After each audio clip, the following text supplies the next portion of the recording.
I've started sharing. Slides are visible and your voice is clear.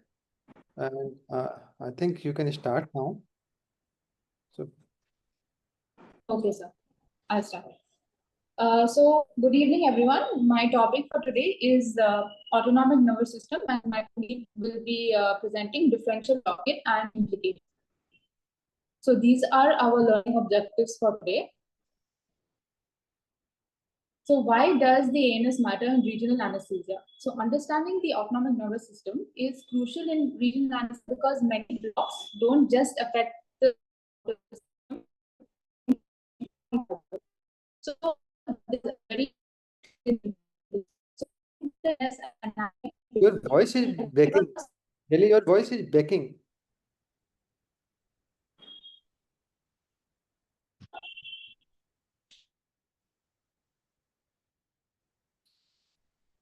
Please restart.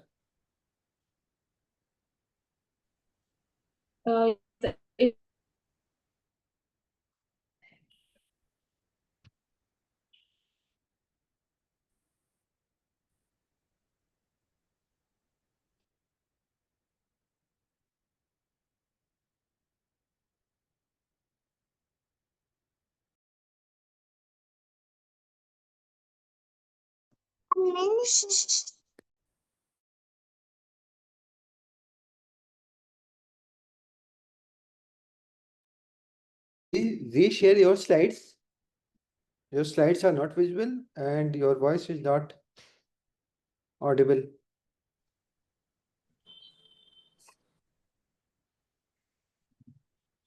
Now, sir, is it audible? Now your voice is clear. And yes, sir. So I'll continue. So I was talking about why the ANS, studying the ANS matters in regional anesthesia.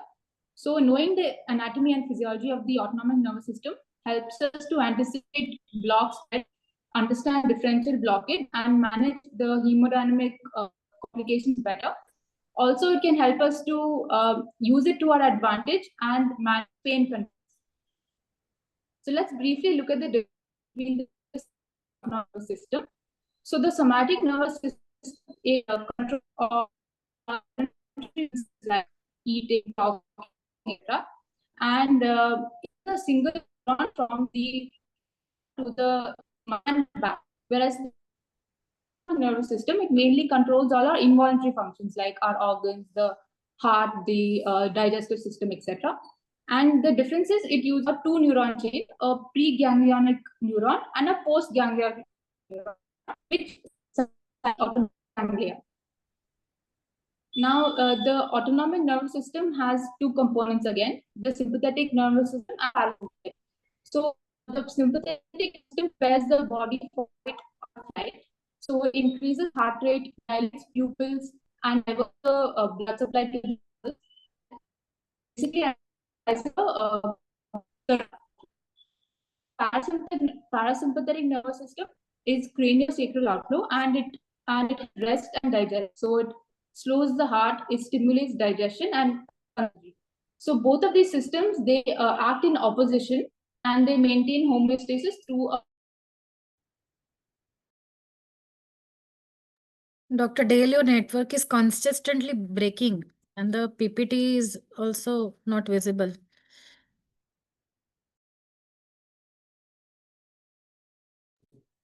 your Wi-Fi connection is not adequate. It's consistently breaking and just not in continuity.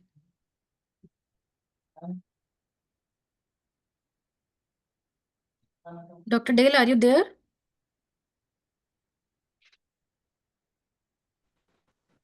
Yes, ma'am, I'm here. Yeah, can you just change your place of presentation, maybe a better network area because it's continuously breaking. Yes, ma'am. Yeah. Take your time, take your time. Yes, ma'am. Is it audible now and is the screen seen? Yes. Sorry for the connectivity issue. Okay, so coming to neurotransmitters and receptors of the ANS.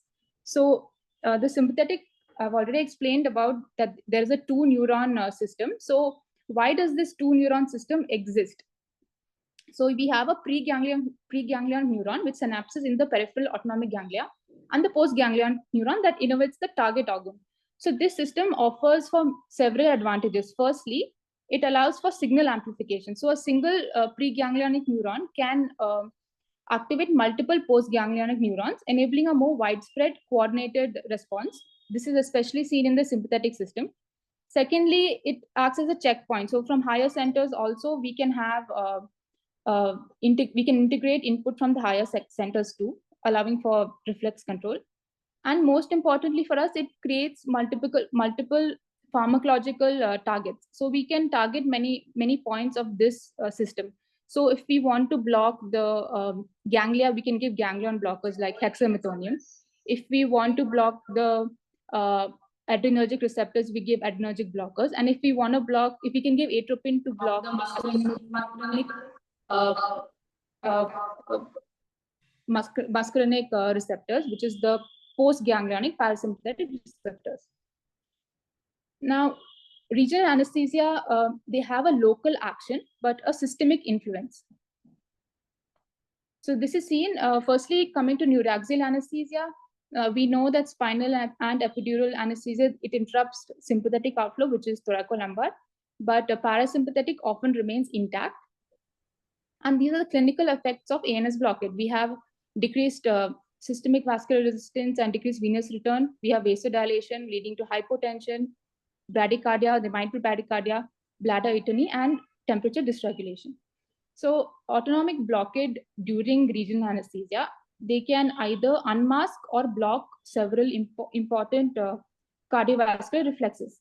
So some are protective and some are potentially harmful. So firstly, coming to the baroreceptor reflex, it normally responds to decrease in blood pressure by causing vasoconstriction and increase in heart rate. But this response is blocked, so we can have unopposed hypotension. Secondly, the Bizel-Jarisch reflex, it is particularly relevant here. So it's triggered when the heart becomes underfilled, especially the left ventricle. So this is a situation that is seen in high spinals and in hypovolemic patients or upright patients. So when this reflex is triggered, it sends vagal signals that causes bradycardia and hypotension. So instead of being blocked, this reflex is actually triggered by or exaggerated by regional anesthesia. The Bain bridge is the opposite, but it's not usually clinically problematic. Finally, we have the vasovagal reflex, which can occur during the block placement in very anxious patients. It again causes sudden vagal overactivity and bradycardia and hypotension. So management, we preload with IV fluids, vasopressors. You can give atropine if there's bradycardia. Trendelenburg positioning can help, and supplement oxygen. Be careful in hypovolemic or frail patients. So sympathetic fibers, as I've already explained, they have a segmental outflow. So this segmental organization, it helps us to predict the autonomic effects of the neuraxial block. For example, if the block reaches a level of T1 to T4, we can have bradycardia because the cardio-accelerator fibers are affected. If we block the level of T6 to T10, we have a splanchnic vasodilation, and we can have profound hypotension.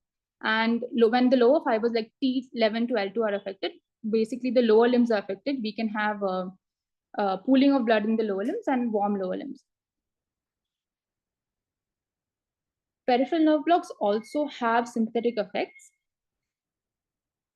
So many blocks like the quadratus lumborum block, the erectus spinae block, the lumbar plexus, not the lumbar plexus here, but these blocks, they spread to the paravertebral space. Now we know the paravertebral space has the sympathetic rami. So by affecting this, it causes partial sympathectomy and sympatholytic effects like hypotension and prolonged analgesia. Some brachial plexus blocks may cause partial sympathectomy, which is evidenced by Horner syndrome. I'll discuss more about that later. A note on the lumbar plexus block. So although it is a somatic block, we have also often seen that post giving this lumbar plexus block, there is profound hypotension. So this could be attributed to blockade of the sympathetic fibers to the lower limb, which run very close to the plexus. And this is especially seen in more high volume approaches and in elderly patients. So this is just a study which shows that when lumbar plexus block was combined with neuraxial, there was less release of stress biomarkers, which suggested some amount of autonomic modulation. The quadratus lumborum block. So this study hypothesized that the QL block acts because the local anesthetic spreads via the thoracolumbar fascia, which houses a lot of sympathetic fibers and mechanoreceptors. So due to this effect, it blunts the sympathetic tone, and post this block, we usually have prolonged and deep analgesia. In this study, it involved cardiac patients undergoing CABG. So the ESP block led to significant arterial vasodilation of the internal mammary artery and the radial grafts.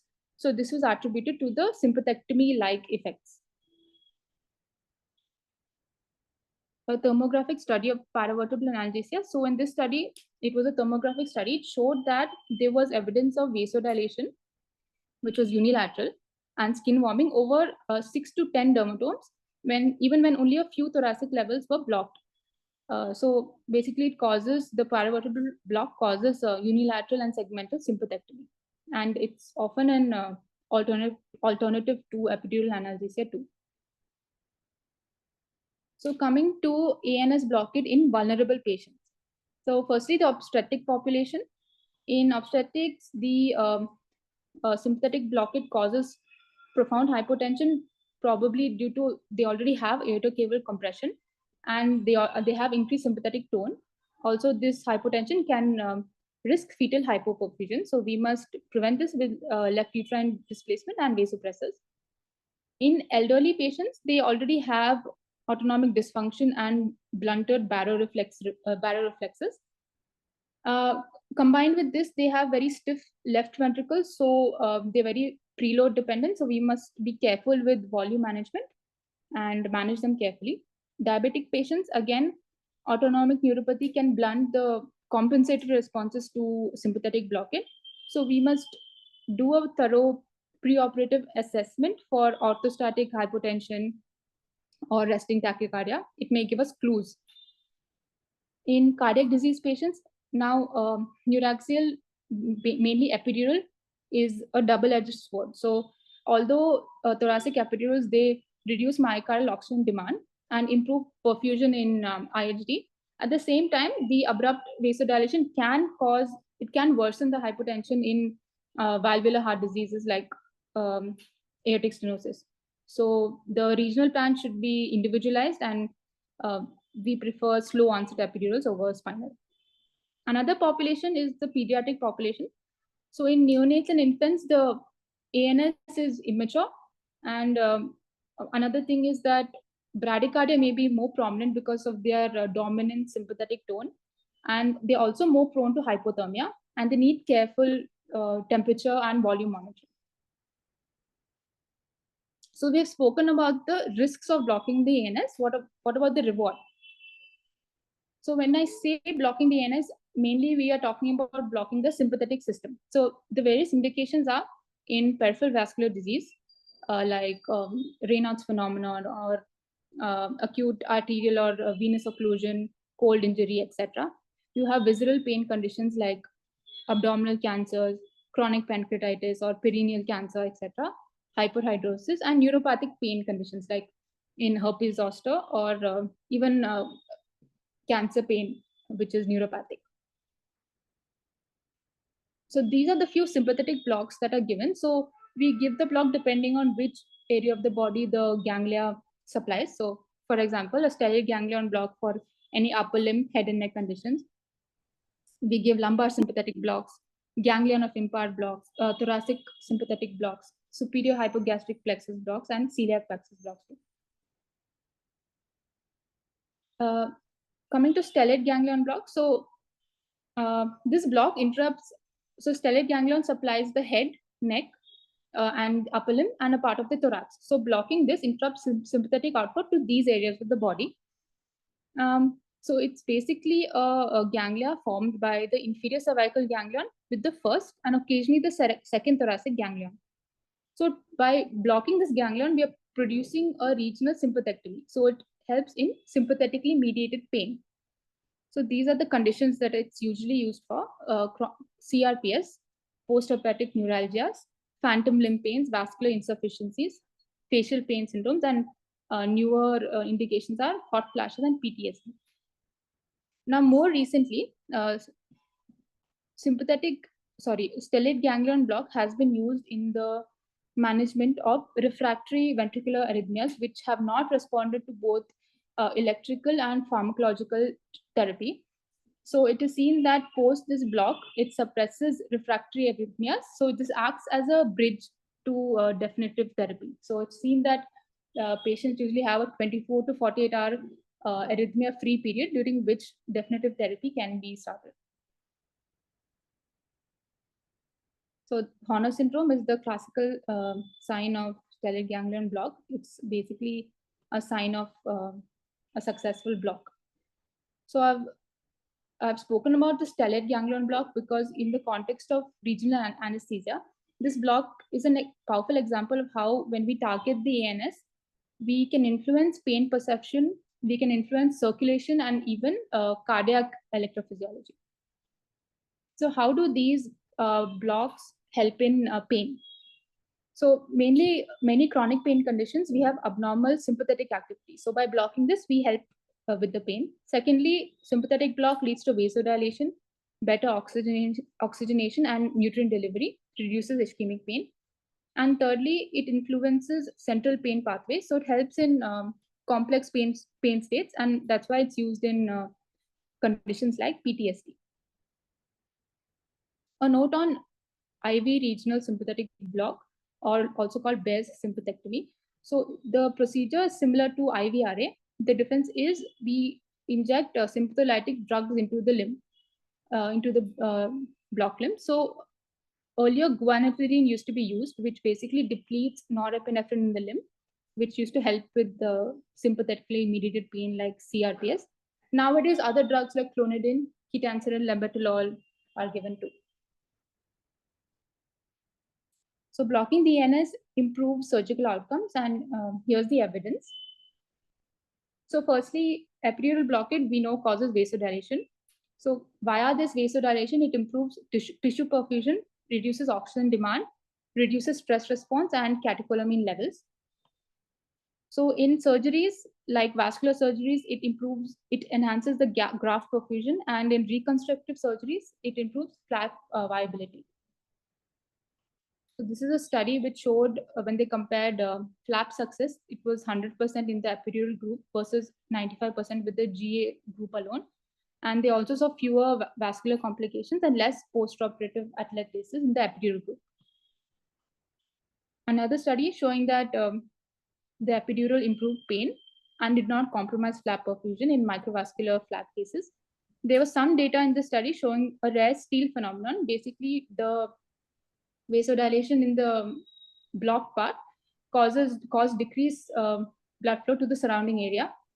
However, in the study, they said that this was not evidenced by any flow studies in the limb, so it was only anecdotal evidence. Brachial plexus block in upper limb vascular surgeries. We know that the preganglionic fibers to the upper limb, they synapse in the stellate ganglion. Now, these postganglionic fibers lie very close to the artery, so the subclavian and the axillary artery. So the sympathetic nerve fibers are intermingled with somatic nerves in the brachial plexus, especially proximally. So interscalene and supraclavicular blocks are most likely to cause partial sympathetic blocks because they target the plexus before they diverge around the subclavian artery, and they're closer to the stellate ganglion or sympathetic chain. Now, this was a study done in patients undergoing arteriovenous access surgery. They were given supraclavicular brachial plexus block. It was basically seen that there was basilic vein diameter had increased at 10 minutes. So this shows sympathectomy like vasodilation, which improves the patency for all these access surgeries. Another study showing that post axillary brachial plexus block, the peripheral blood flow increased to 220% above baseline, and there was also increased tissue oxygen saturation. So this indicates improved microcirculation, which is relevant for limb salvage surgeries and surgeries where perfusion is important.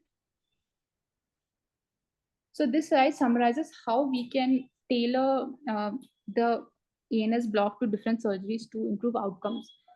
So for breast cancer surgery, using a thoracic epidural, it reduces the stress response and decreases the risk of myocardial ischemia. In pancreatic cancer pains or chronic pancreatitis, giving a celiac plexus block reduces opioid requirements and basically targets the visceral pain. Upper limb AV access surgery, I've already explained. A stellate ganglion. And for free flap reconstructions, a site-dependent either thoracic or a lumbar epidural decreases complications and improves flap perfusion. So the key takeaway here is that autonomic modulation through RA, through regional anesthesia, is not just about pain, but it can be therapeutic when it is aligned with whatever surgical goals we have. So thank you. That's my topic. So now we will move on to differential blockade. Thank you, Dr. Dale. Dr. Arya, can you share your? Okay, you continue your differential blockade. Yes. Yeah. Good evening, everyone. Sushmita, yeah. Yes. So please start your presentation. Yes, sir. Good evening, everyone. I'm Sushmita, and I'll be discussing differential blockade and their applications today. So what is differential blockade? It is the clinical phenomenon referring to the selective blockade of different types of nerve fibers by local anesthetic drugs, where some fibers are blocked while the others are spared. Now, this is an article by Mr. B.R. Fink. It explains the various theories that help explain differential blockade. The first one is the nerve fiber size and myelination. So nerve fibers are of various types, which range from the A fibers, which have larger diameters and faster conduction velocities, to the C fibers, which are smallest of all and have slow conduction velocities owing to their lack of myelination. Now, among the A fibers, you have A alpha fibers that conduct proprioception and motor impulses, A beta conducting pressure and touch, A gamma present in the muscle spindles, A delta for touch, cold temperature, and fast pain. B fibers are found in preganglionic autonomic nervous system, whereas the C fibers in the postganglionic autonomic system, as well as conducting slow pain. Now, coming to the sensitivity of local anesthetic, this depends upon two factors mainly: the size of the nerve fibers and the degree of myelination. Now, the larger fibers are difficult to penetrate by the local anesthetic, and therefore the sensitivity increases with smaller fibers and with increased degree of myelination. Now, looking at A alpha fibers, they are myelinated fibers, but they also have a very large diameter, and therefore it is difficult for the LA to penetrate into it, and therefore they have an intermediate level of sensitivity. Coming to the C fibers, because they are very small fibers, the penetration of LA is better, but since they are also unmyelinated, that is why again comparatively they have a lower sensitivity to the local anesthetic. Now, comparing the C fibers and the A delta fibers are of moderate diameter as well as myelinated. So theoretically, the sensitivity of these fibers should be much more than the other fibers. Now, despite the theoretical and direct sensitivity of nerve fibers to local anesthetic drugs, their clinical effects seem to be a little different. So what we see in clinical practice is the sympathetic fibers are more sensitive than the pain and temperature fibers, which are in turn more sensitive than touch, and the last are the motor fibers. The second principle is the bathed length principle. And what does this mean? Action potential conduction can only leave 2 consecutive blocked nodes of Ranvier. But once 3 or more consecutive nodes are blocked, the conduction of electrical energy halts. So now if you have 3 consecutive nodes that are bathed in weak local anesthetic, you can expect a decremental nerve conduction. Also, depending on this concept, the LA concentration required to stop the conduction is inversely proportional to the number of consecutive nodes that need to be bathed in the local anesthetic. Now, this concept actually explains how the epidural blockade works. Now, during epidural blockade, the local anesthetic blocks only a few millimeters of the nerve roots which are located extradurally in the intervertebral foramen. At this location, blocking 3 consecutive nerves is rare in large nerve fibers like the motor fibers because they have longer distances between each node of Ranvier. However, for the smaller fibers, like our pain fibers, shorter internode distances between them, and therefore blockade is much more likely. And this principle explains the differential retention of motor function despite analgesia achieved by the blockade of smaller sensory fibers. Third is a use-dependent blockade. This is not very popular, but it is a theory that has been mentioned. So this is a study done in which they isolated axons from both peripheral nerves and dorsal nerve roots, but they failed to demonstrate any correlation between the axon diameters alone when looking at both myelinated as well as unmyelinated nerves and the susceptibility to the local anesthetic conduction block. However, what they found was that since the local anesthetics prefer to bind to sodium channels in the open and inactive state, as opposed to the resting state channels, the axons with higher intrinsic background activity, that is the C fibers, were incorrectly appearing to possess sodium channels with a higher sensitivity to the local anesthetics. Then we have the selected local anesthetic drugs. So ropivacaine, as we all know, is less lipophilic than other local anesthetic drugs like bupivacaine, and therefore less likely to penetrate large myelinated nerve fibers, resulting in a relatively reduced motor blockade. Thus, ropivacaine has a greater degree of motor sensory differentiation, which could be useful when motor blockade is undesirable. Now, this study was done to determine the effective concentration of lopivacaine, which is required to produce sensory block with limb mobilization.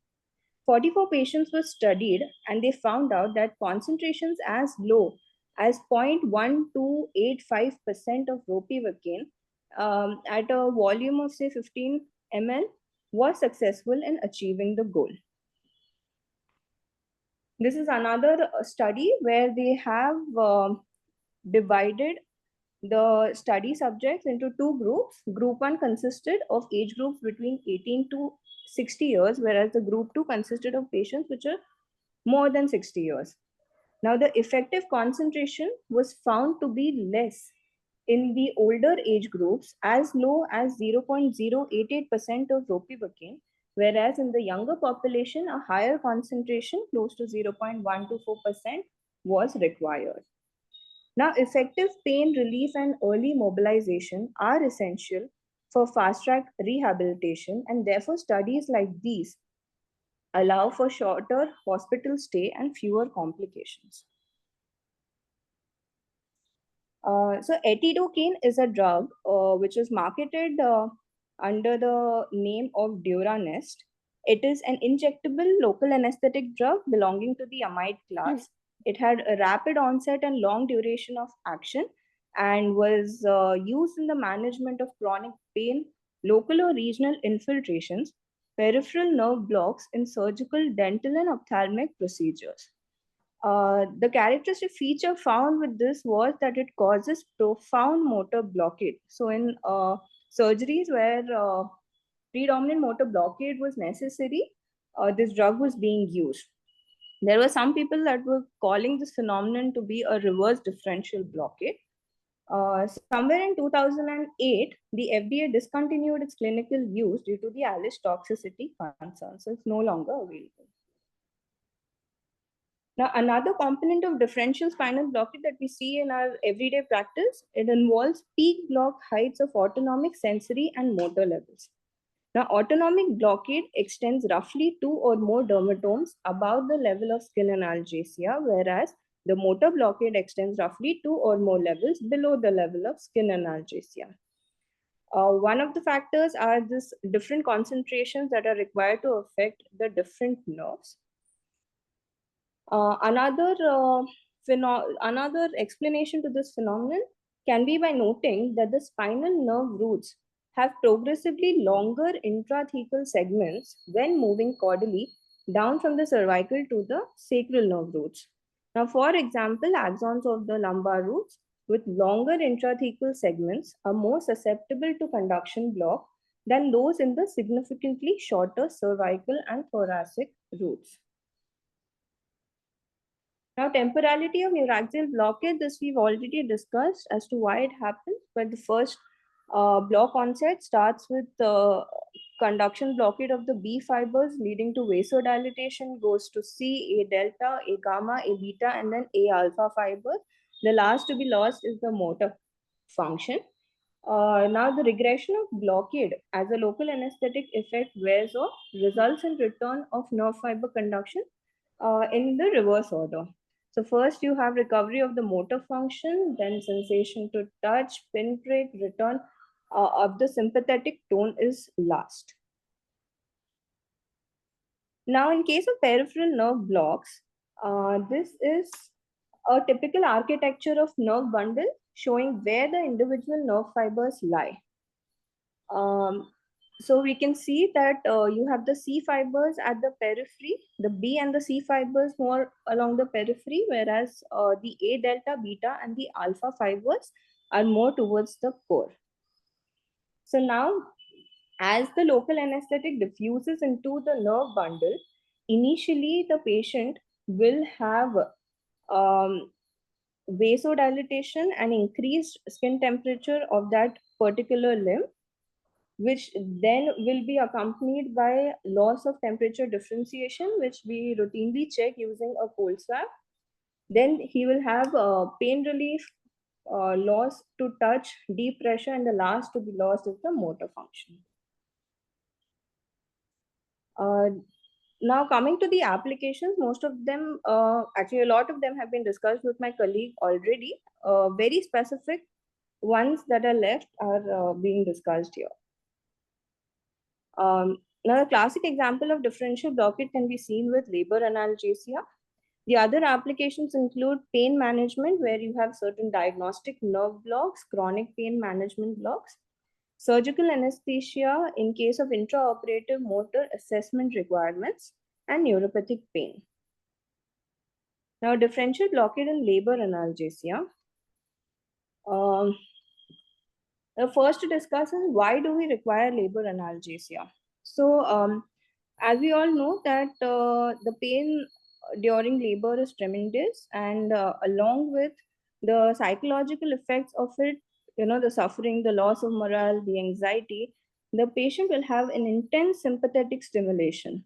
Now, this leads to raised cardiac output, increase in the blood pressure, hyperventilation, which leads to increased oxygen consumption and hypocarbia. There will be increased catecholamine release, impaired uterine contractions, increased lactic acid free fatty acids, and the overall effect that is seen is there is a decrease in the uteroplacental blood flow, metabolic acidosis in the mother, and in turn will have fetal side effects like acidemia and hypoxemia. So therefore, labor analgesia has the advantage of improving the cardiovascular stability, uteroplacental perfusion, and potentially fetal outcomes. So now, what are the options that we have to manage the pain in labor? There are certain natural methods like breathing exercises, hydrotherapy, transcutaneous electrical nerve stimulation. There are certain drugs like paracetamol, inhalationals like Entonox, IV opioids. Going from there, the latest would be patient-controlled analgesia using fentanyl or remifentanil. But the best found out till date are the neuraxial methods, and those are the lumbar epidural, the single short spinal, or a combined spinal epidural. Now we've already discussed how epidural blockade, as in the differential blockade, allows an epidural blockade to give selective sensory with intact motor function, and that is what is the most important during labor for us. So differential blockade allows for pain relief during labor while maintaining the ability to bear down during the baby delivery. So the concept used is low dose and minimal local anesthetic volume strategies, which are very popular, and usually you combine it with a high lipid soluble opioid. Again, like the advantages said, it helps reduce the need for other pain medications that may have some side effects. Advantages, again, it is motor sparing, improved maternal satisfaction, lower incidence of assisted vaginal deliveries, and reduced side effects. Now, this is an article on the recent advances. I've just enumerated them. So introduction of newer techniques like combined spinal epidurals, low dose epidurals, facilitating ambulation. There are some pharmacological advances like introduction of newer local anesthetic drugs like ropivacaine and sufentanil. Technological advances like use of ultrasound to localize the epidural space in order to reduce the failure rate. Introduction of novel drug delivery modalities like patient-controlled epidural analgesia pumps and computer-integrated drug delivery pumps. Now, coming to diagnostic nerve blocks, the goal is to delineate the underlying pain mechanism. Now, there are 4 types here. One is a placebo-responsive pain, sympathetic pain, somatic pain, and a centrally mediated pain. Now, depending upon the injection given and the response seen, all of these types can be classified. So, if a patient has relief after an injection of saline, that kind of pain is termed as the placebo-responsive pain. The same if seen with sympatholytic concentrations of anesthetic drugs, then it is termed to be sympathetic pain. If relief is found only after higher concentrations of anesthetic, then it is said to be somatic pain, especially when cutaneous sensation to pinprick or temperature is abolished. Now, central pain is when either of these injections is not leading to any relief, and despite achieving surgical levels of anesthesia, a central mechanism should be suspected. The examples being some central lesions, psychogenic pains, and malingering. Coming to chronic pain management, the advantages being improved diagnosis, targeted treatment, and reduced dependence on pain medications. Some of the applications are the very common back pain that a lot of patients come with.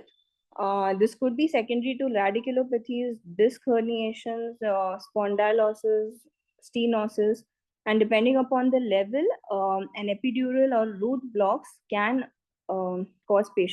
give the patient some relief.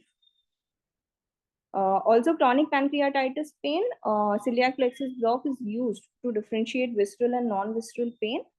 Chronic headaches and migraines can be relieved through occipital nerve block.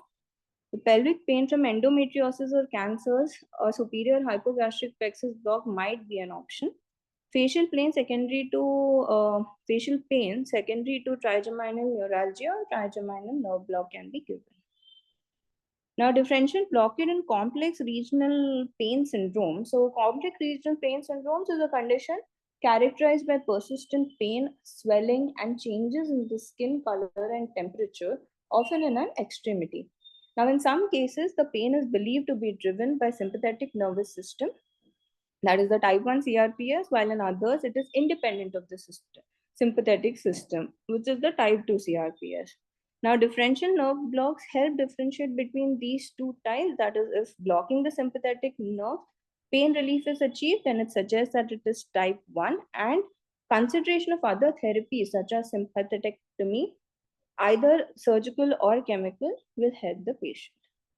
Examples of the blocks used for this are the stellate ganglion block for neck CRPS, or lumbar sympathetic block for lower extremity CRPS. Now coming to some surgical options where differential blockade have been used in order to preserve the motor function to assess the outcome of the surgery. This is an example of a successful use of differential blockade in case of quadriceps plasty with patella realignment for recurrent dislocation of the patella. Concentrations as low as 0.166% of bupivacaine were used with 3 microgram per ml of fentanyl. With the repair sutures in place, the patient was asked to extend the knee actively and the repair was assessed. This is another article which I found which explains erector spinae plane block and differential blockade in it.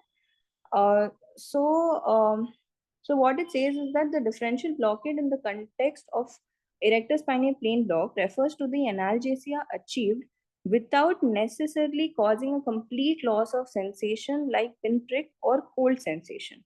Now, this is believed to be because of selective blockade of the C fibers while sparing the A delta and the rest of the fibers.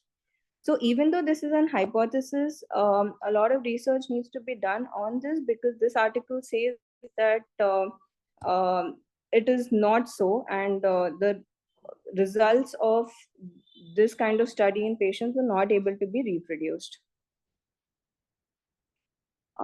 So in all the articles that I've gone through, they repeatedly say that the understanding of differential blockade is still evolving with research, continuing to refine the mechanisms involved. These are my references. Thank you. Thank you, Sushmita and LA, for a very wonderful presentation. And Shishir, if you want to take questions, you can do it because if we keep it at last moment, then sometimes some of the questions are missed. Yeah, Hetal, good evening, Murli here. Yeah. Good evening, yeah, Dr. Murli. sorry. I joined just 5-10 minutes late. They both were wonderful presentations. I think, as you suggested, because both the topics are a bit different, let's take the questions from the fellows first and then from the mentors. Yeah.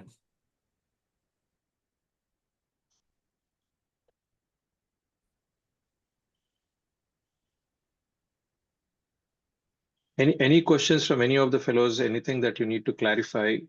It is not just from the speakers, but also you have an excellent team of mentors who are logged in. So, hello, good evening, everyone. This is Deepak here.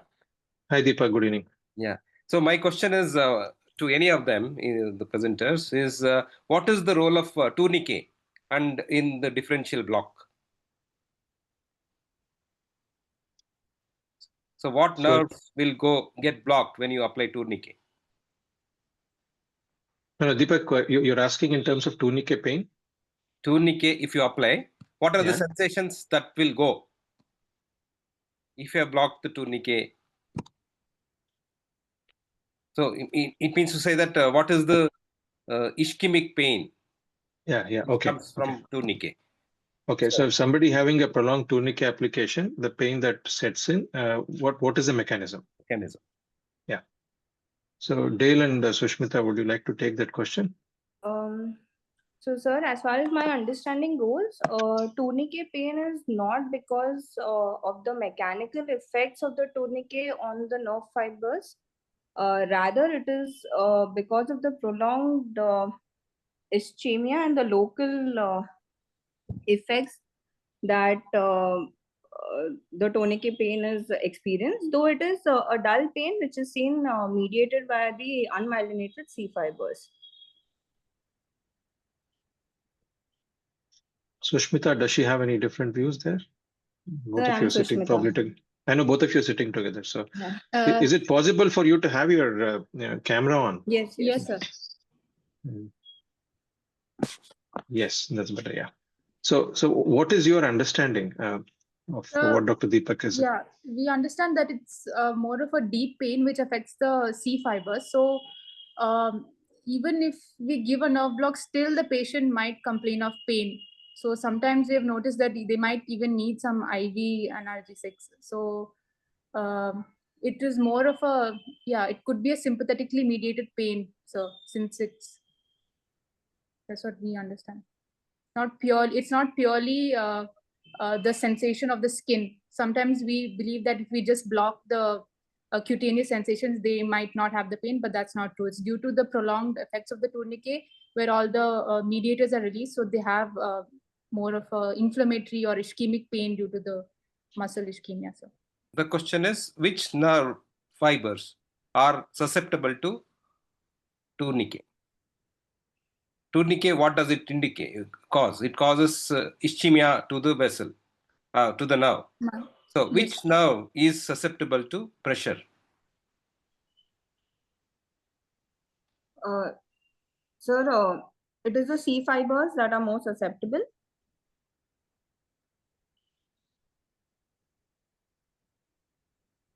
Does C fiber need blood supply to that extent?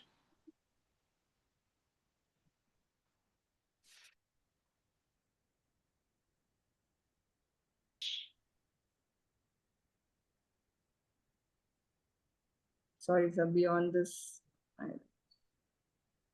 So you only said the thickness, lamellation in the nerve Yes, sir. is thicker in which fiber?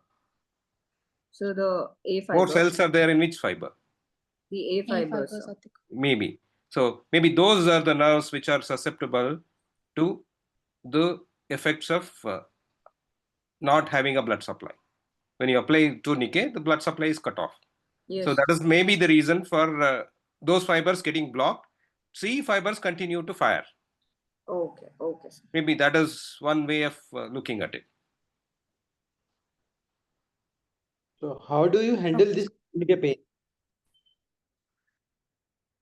So Shmita, how do you So handle this? with IV analgesics, sir.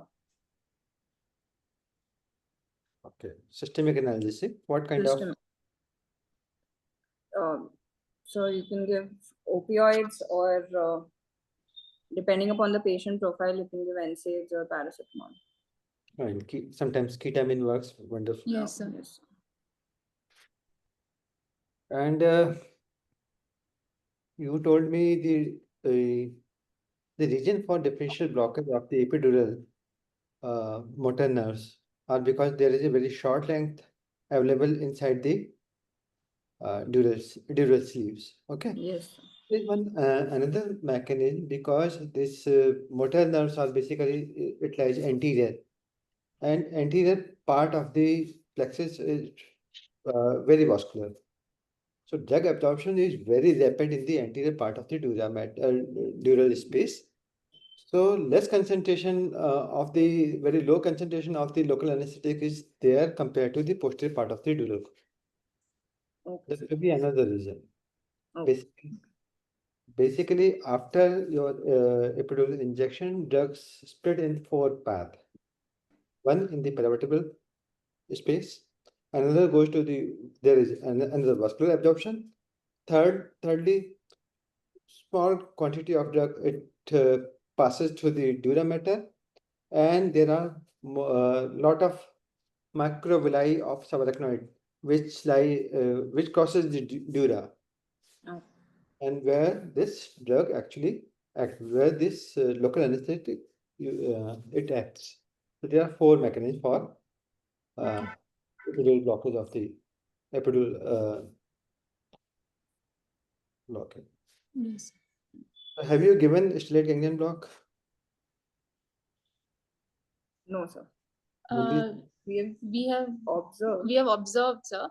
So we do give stellate ganglion block for ventricular arrhythmias at our institution. So I have observed, sir, not given personally.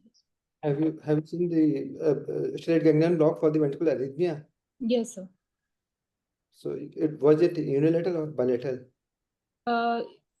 We had given unilateral, so left-sided. This is the only indication where we can give bilateral stellate ganglion block.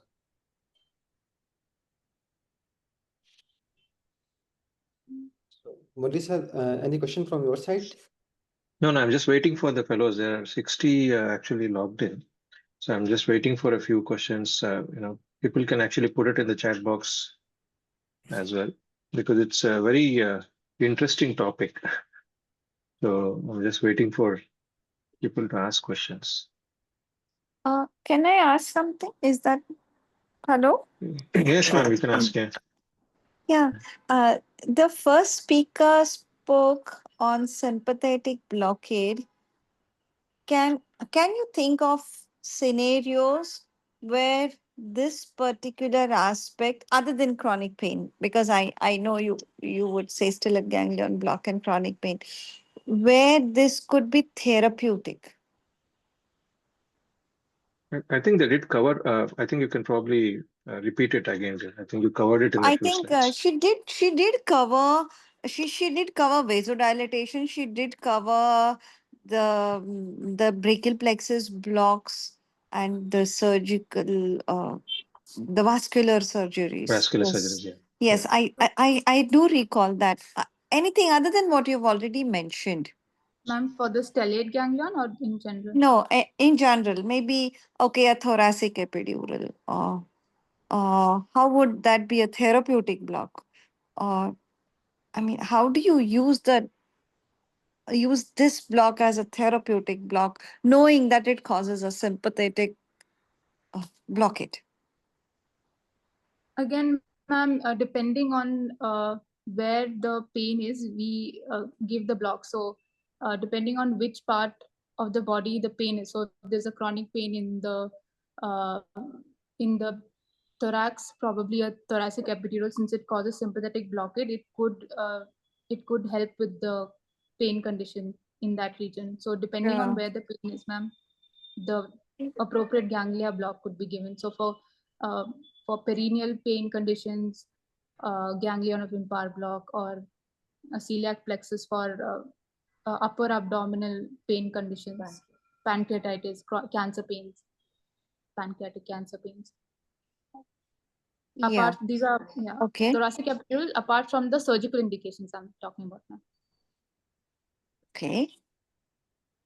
Let's go in the cath lab. A clue. Yeah, ma'am. For myocardial ischemic pain, Okay. probably it could be used too, although I've not Yeah. seen, but theoretically they have mentioned Okay. a thoracic sympathetic block. Yeah. Okay. Okay. Or Take this line. Interesting. Thoracic sympathectomy. So yes, ma'am, for acute. think a little more. Think you've already stretched your thoughts. Think a little more, where it could be almost therapeutic. Yes, ma'am, in myocardial ischemia, Okay. because it Yeah, she said decreases that. myocardial ischemic demand, Yeah. oxygen demand. That could be one thing. Yeah, bizarre arrhythmias. And when you do not know whether the sympathectomy, which is a destination therapy, which is absolutely irreversible, whether that is going to help or no, and where the load of antiarrhythmic drugs is so huge and still the runs of arrhythmias continue. So then you can step in and have actually a thoracic epidural, a high thoracic epidural, to see if we can decrease the load of antiarrhythmic agents, and if that clinches also the direction of destination therapy, which is irreversible. Like, yeah, that we can understand. So we have a lot of role to play. And in ICUs, PICUs, you'll have so many ischemic hands due to, say, perhaps an intravascular, intra-arterial punctures. Then the artery goes into spasm. Then you can be helpful here too. Yeah, because you so vividly explained that the sympathetics and the somatics are together here. Okay. Thank you. I think we also have a few questions in the chat box. Dr. Gaurav has questioned thoracic outlet syndrome. I don't know whether that was an answer to what Dr. Vishali has posed as a question or Just whether. thinking out loud to Shali ma'am's question. Okay, okay. And I think refractory arrhythmia and refractory VT were the answers, right? Anybody else has got any personal anecdotal experience of using this successfully among the mentors that you would like to share, or any other thoughts? Yeah, yeah. Can you hear me? There is a lot of background sound. The traffic. Is it okay, Dr. Murli? Yeah, please, please. So we've used, there has been some study on state ganglion blocks being used for cerebral stroke patients in ICU setup and all, where the vasodilatation helps and they, before we can do a mechanical thrombectomy or something, just for a diagnostic purpose. They have done those cases. Then, like she said, Dr. Vishali said, for NIC, PIC, we have gone and given quite a few times axillary blocks, and there's been extravasation induced ischemia of the limbs, and that really helps. So those cases also have helped. Yeah. Any other thoughts from any mentors or any fellows? Dr. Murli, Ram Kumar here. Yes, please. Yes, please. We have given stereo ganglion blocks for refractory VTs, and we had one case where it got subsided, and Shishir was telling we gave one, and usually it's a very difficult decision to give bilateral stereo ganglion blocks, but we separated in a very short period of time and gave both sides, and patient had a relief for some time. So that patient was later posted for upper thoracic and sympathectomies. Sympathectomy. And the patient improved, very, very much. And that is, I think, we didn't present, but ICU team had presented that in one of the journals, and that was a very, very good experience, because we did that blocks, and we proved that it helps. The sympathectomy helps, and our we did a VATS and bilateral without any major trauma. Very sick patients. These patients are very difficult to do bilateral this thing, and finally we did it. Patient improved. So, and cellular ganglion block, I think all of us need to know how to do it, because surprisingly they think that we are the experts, and they suddenly get a call. I mean, we may get a call suddenly to do a cervical sympathectomy block. So I think all of us need to discuss with our mentors and find out how to do it and read about it. It's a very interesting thing. Of course, Murli will be an expert in that for a lot of other reasons as well. So you can add some experience from your side. Sure. Murli, I've given this block in 4 or 5 patients. I've used either ropivacaine or bupivacaine, and except one patient, it worked really nicely. I think 2 patients had completely reverted from VT, and one of them had good effect for 1 day. Then we referred to IR center. So I think they underwent radiofrequency ablation or something else. But one of my junior who is doing chronic pain practice uses alcohol for this, and he tells that he has good results. I have never used it, but what is your experience regarding this? Yeah, I think Gaurav has got a question. After that, I think probably I'll answer this. Gaurav, you have anything to say? I just wanted to, I missed the starting part of the presentation. Just wanted to add for the fellows whether they have discussed about how to assess the ANS, and what are the diseases that cause dysfunction to the ANS, and how that affects your RA practice. So these 3 things these fellows must know regarding ANS and its implications. So just wanted to add. Yeah, sure. In fact, see, considering this topic was completely, both the topics, I mean, peripheral nerve injury and what we have today is itself a very big topic. So we had to kind of curate the talk. So we went through some discussions. We have not covered the entire ANS in terms of how to kind of assess everything and also the dysfunction of the ANS, but we wanted to cover the salient points. But that can be shared as articles with the fellows on the fellowship group. I think we can do that, right? Now, coming to the sympathetic blockade, I think Dr. Hetal was mentioning. What we tend to do is whenever we call it as a stellate ganglion or a stellate block, it's actually lower down. It's at the level of around T1. So what we are doing at say C7 level is actually a lower sympathetic block. And when we use local anesthetic, it generally tends to spread up and down a little bit in front of the longus colli. And that is when you tend to see the beneficial effects. And as everybody has mentioned, yes, the sympathetic pain, which is mediated, it can be hemifacial pain, it can be CRPS of the upper limb, or again, any kind of chronic headaches. Many headaches also respond very well to the stellate ganglion block. The second thing is, what is a therapeutic, or how do you kind of lead to a longer result? Again, RF ablation is something which is safer, because using alcohol or even phenol or any of these neurolytic agents can be quite dangerous, because the cord is just inside there, and we don't know where the communication actually extends. So people have used in the past alcohol, and still people use it.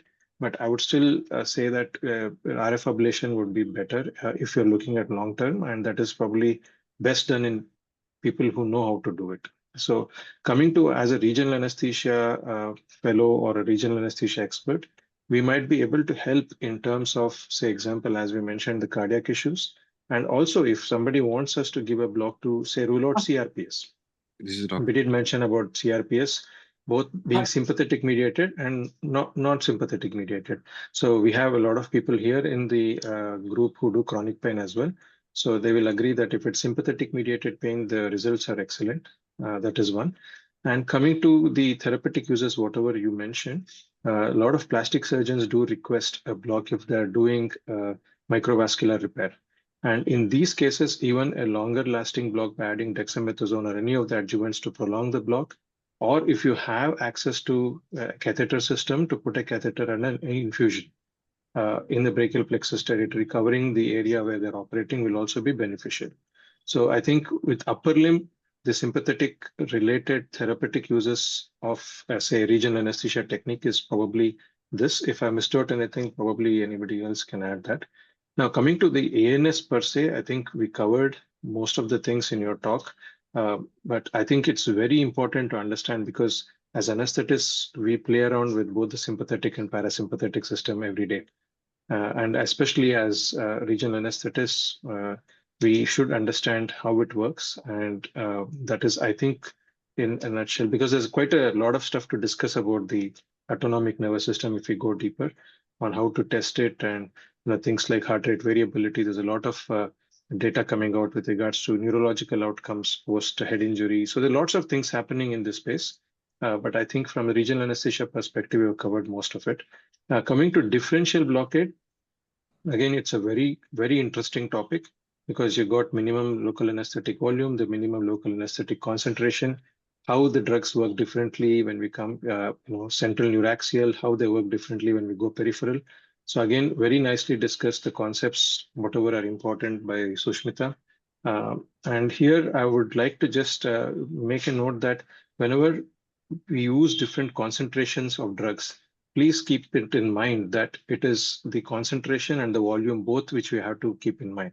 So if you're saying, yes, I'm going to use 0.25 levobupivacaine, but the volume which I'm going to use is, say, 5 ml, and the volume which is 20 ml, will have a difference in the amount of blockade that will cause. So again, we have to be very wary of both these values. And labor analgesia itself is a very wonderful topic, and differential blockade there is one of the best examples how we use it in a therapeutic way. Anything else anybody would like to add? I just wanted to summarize everything before we move to the next topic. Dr. Murali, I just have one question to you. I think Yes, I discussed privately, separate, long time back. As a regional anesthetist, what drug you suggest? If I'm a qualifying fellow, what do you suggest for stellate ganglion block? Because there's so many contraindications for alcohol, which is not available readily, or you may have to order something. And so, what we did. I mean, I think you will be a better person to speak about it. Yeah. So, just like how decisions in life, the The ones which actually lead to more permanent way should be carefully thought of, and which are easily reversible should be done without thinking much. So similarly, I think when it comes to stellate, depending on what the indication is, example, if you are doing it as a diagnostic one for something like a ventricular tachyarrhythmia, using 2% lignocaine would be the best, because you'll get an instant answer to what you want to do, and it's easily reversible, and you can repeat it if required with a longer lasting one. But if I'm doing it for chronic pain, I'll definitely use a longer lasting, like say something like 0.5% levobupivacaine, or even 0.25% for that matter, but add a bit of steroid to it. And in the cervical region, we have to ensure that we don't use particulate steroids, because that's something very important. So no using triamcinolone, not using particulate methylprednisolone, but use something like dexamethasone or betamethasone. So adding this will prolong the duration of the blockade. And steroid itself per se might have some amount of therapeutic effect in the sympathetic chain. So I think this is what I would use. And right now, if you require longer duration, then RF is the way. Yeah, thank you. I think this had helped me. I think we had spoken about this long back, and I had to give that block, and the patient, improved very, very much. So thanks for that. And the other thing which they mentioned about the intravenous regional analgesia causing sympathetic blockade using guanethidine or clonidine, even that is used quite a lot if you're suspecting CRPS. So in the lower limb, say example, we suspect somebody's had a total knee replacement and then come back with a swollen leg, which definitely is not infection, but it looks like CRPS. Rather than going for a lumbar sympathetic block, that is something that can be tried, where you apply the tourniquet and you put a cannula in the foot and give a mixture of local anesthetic and clonidine and wait for 20-25 minutes. A tourniquet pain doesn't set in till around 20 minutes. So people do tolerate a tourniquet to 20-25 minutes. And then if this gives relief, then there is some amount of diagnostic value there that this can be sympathetic mediated. Murali, can you just repeat what drugs you use it in that? This thing, Guanethidine was used earlier. In the UK, we used to get guanethidine. In India, I don't get it. I think it's discontinued. So for a few patients where I have tried it, I've used clonidine. Okay. I think we should move to yes, sure. Yes, I agree. Next topic, and which is because the next is again a very interesting topic. So I think let's move. So, inviting Dr. Arya for the next topic, nerve injury.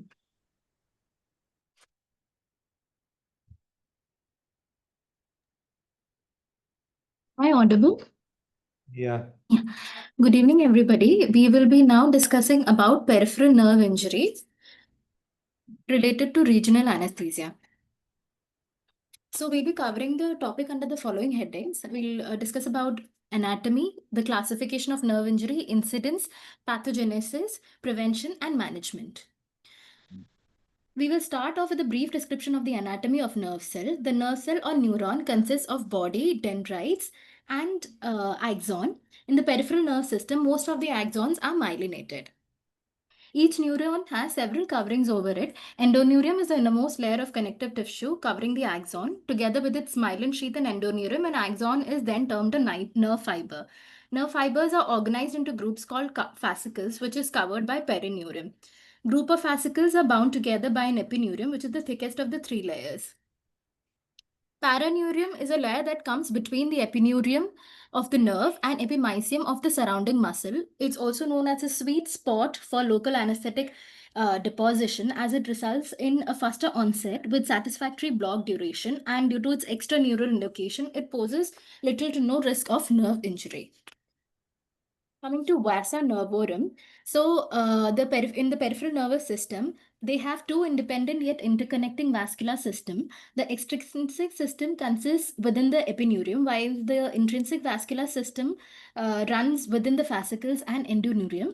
Injury to any of these vessels can lead to a range of complications from ischemia to inflammation and hematoma.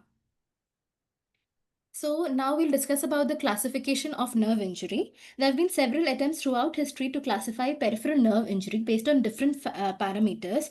The more commonly used classification by anesthetists in clinical practice is SEDON classification, which includes neuropraxia, axontomesis, and neurotmesis. Neuropraxia refers to damage to the myelin sheath, typically associated with nerve stretching or compression, where the axons and supporting elements remain intact. The prognosis for a neuropraxic injury is generally favorable.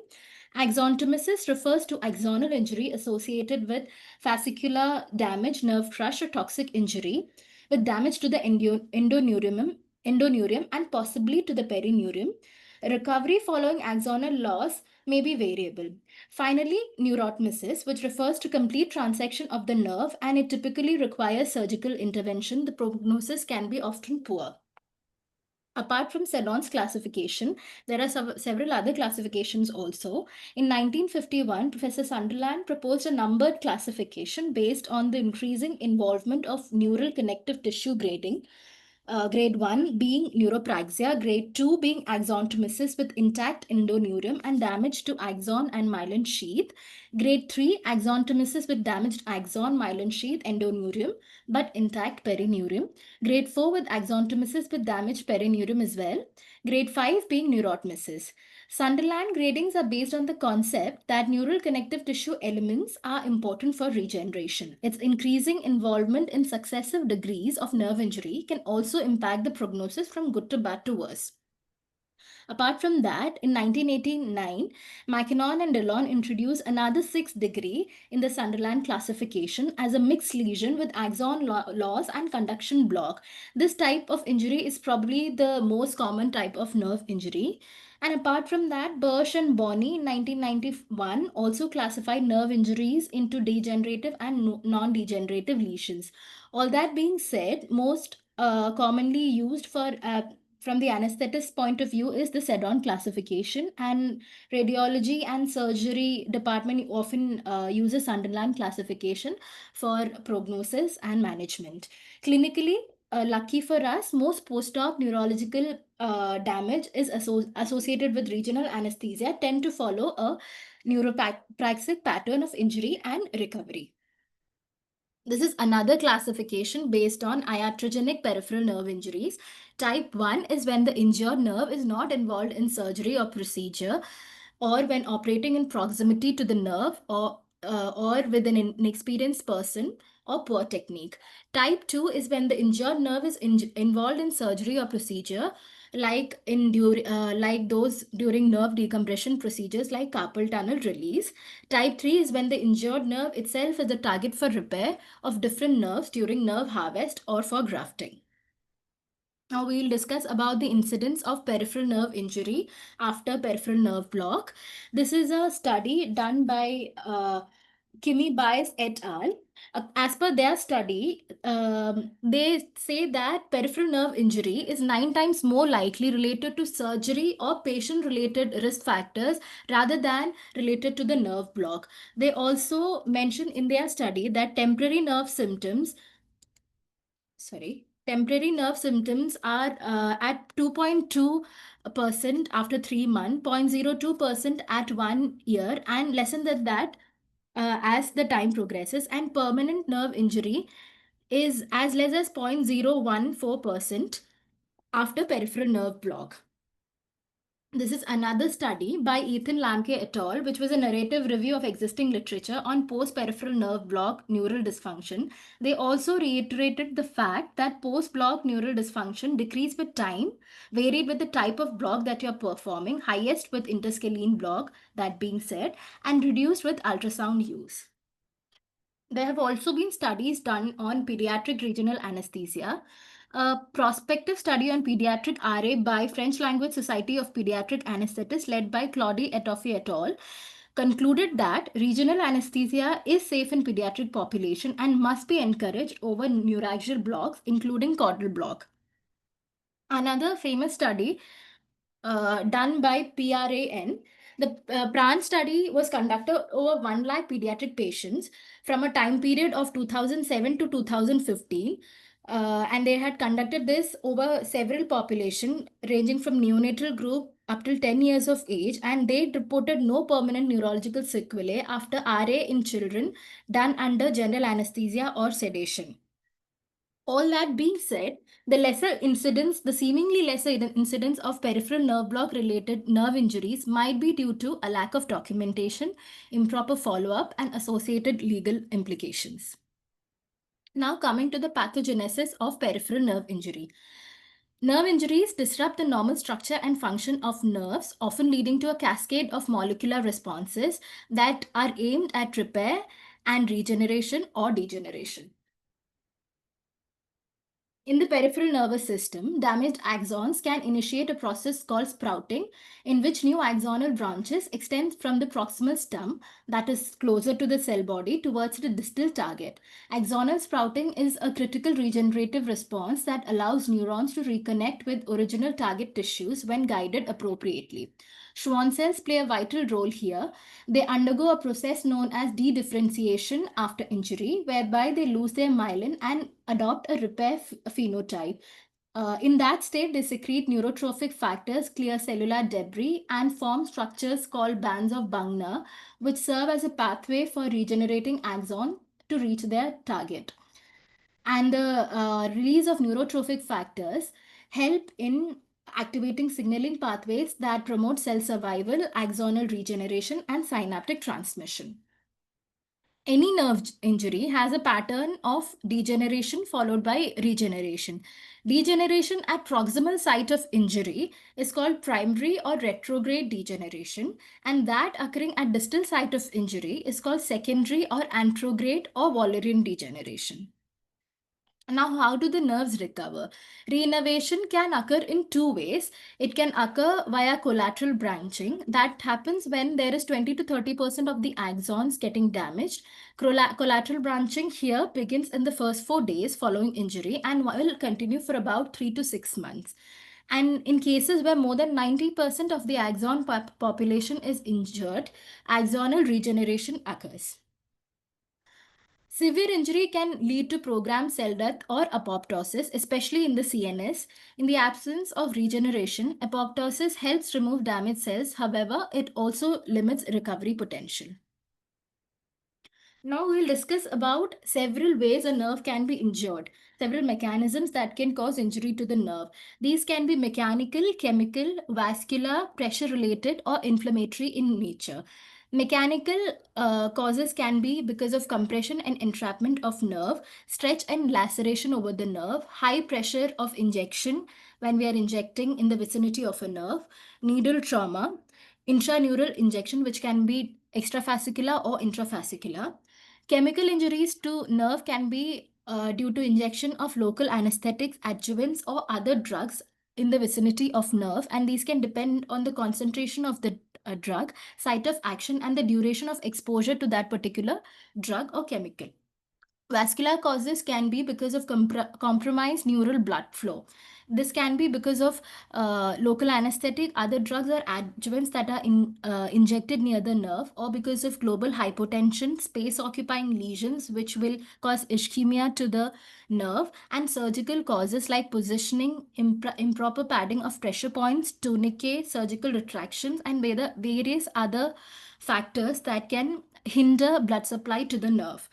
Pressure-related injury can be because of tourniquet application. The pressure of inflation and the duration for which it is inflated is important here. Surgical positioning, improperly padded pressure points, compartment syndrome, space-occupying lesions in the vicinity of nerve, compressive hematomas, surgical retractions, tight slab, cast, brace, or dressings over the nerve. All these can cause pressure-related ischemia to the nerve. Inflammatory injury can be because of post-block related inflammation. Inflammation can also occur due to surgical damage. It's called post-surgical inflammatory neuropathy. Inflammation can also occur due to accidental injection of ultrasound gel or alcohol-based disinfectant into the nervous tissue. We will discuss about needle trauma injury in detail. The characteristic of mechanical injury caused by the needle depends on the needle size and type, especially the angle at the needle's tip, that is a bevel angle. The effect of needle size also affects the severity of injury. That is, smaller needles like 24 gauge may lead to less nerve injury than larger needles. Needle tip characteristics also influence the likelihood of fascicular penetration. It is generally considered that short-beveled blunt needles cause less damage than long-beveled sharp needles. However, this hasn't been adequately supported by literature. Various cellular changes occur when needle trauma happens to the nerve. There's alterations in member channel expression, activation of signal transduction, neuropeptide production, and overall increased excitability at the dorsal horn. So what happens when there is intrafascicular injection or needle trauma? There is mechanical damage to the axon or perineurium, which causes an increase in intraneural pressure. This can exceed capillary occlusion pressure, which can in turn lead to nerve ischemia, inflammation, or degeneration. Coming to chemical injury, all local anesthetic agents with or without adjuvants are known to have a neurotoxic effect on the nerve that can occur even at clinical concentration levels. Neurotoxicity increases further when the injection site is particularly intraneural or intrafascicular. Vasoconstrictive properties of LA as well as adjuvants such as adrenaline increase the risk of ischemic nerve damage. Here, I would like to mention a study done by Faber and colleagues. They reported that all commonly used LA produce nerve injury when injected intravesicularly. They also noted that even administration of saline intravesicularly resulted in immediate damage to nerves, indicating a baseline level of injury associated with injecting any agent into a nerve.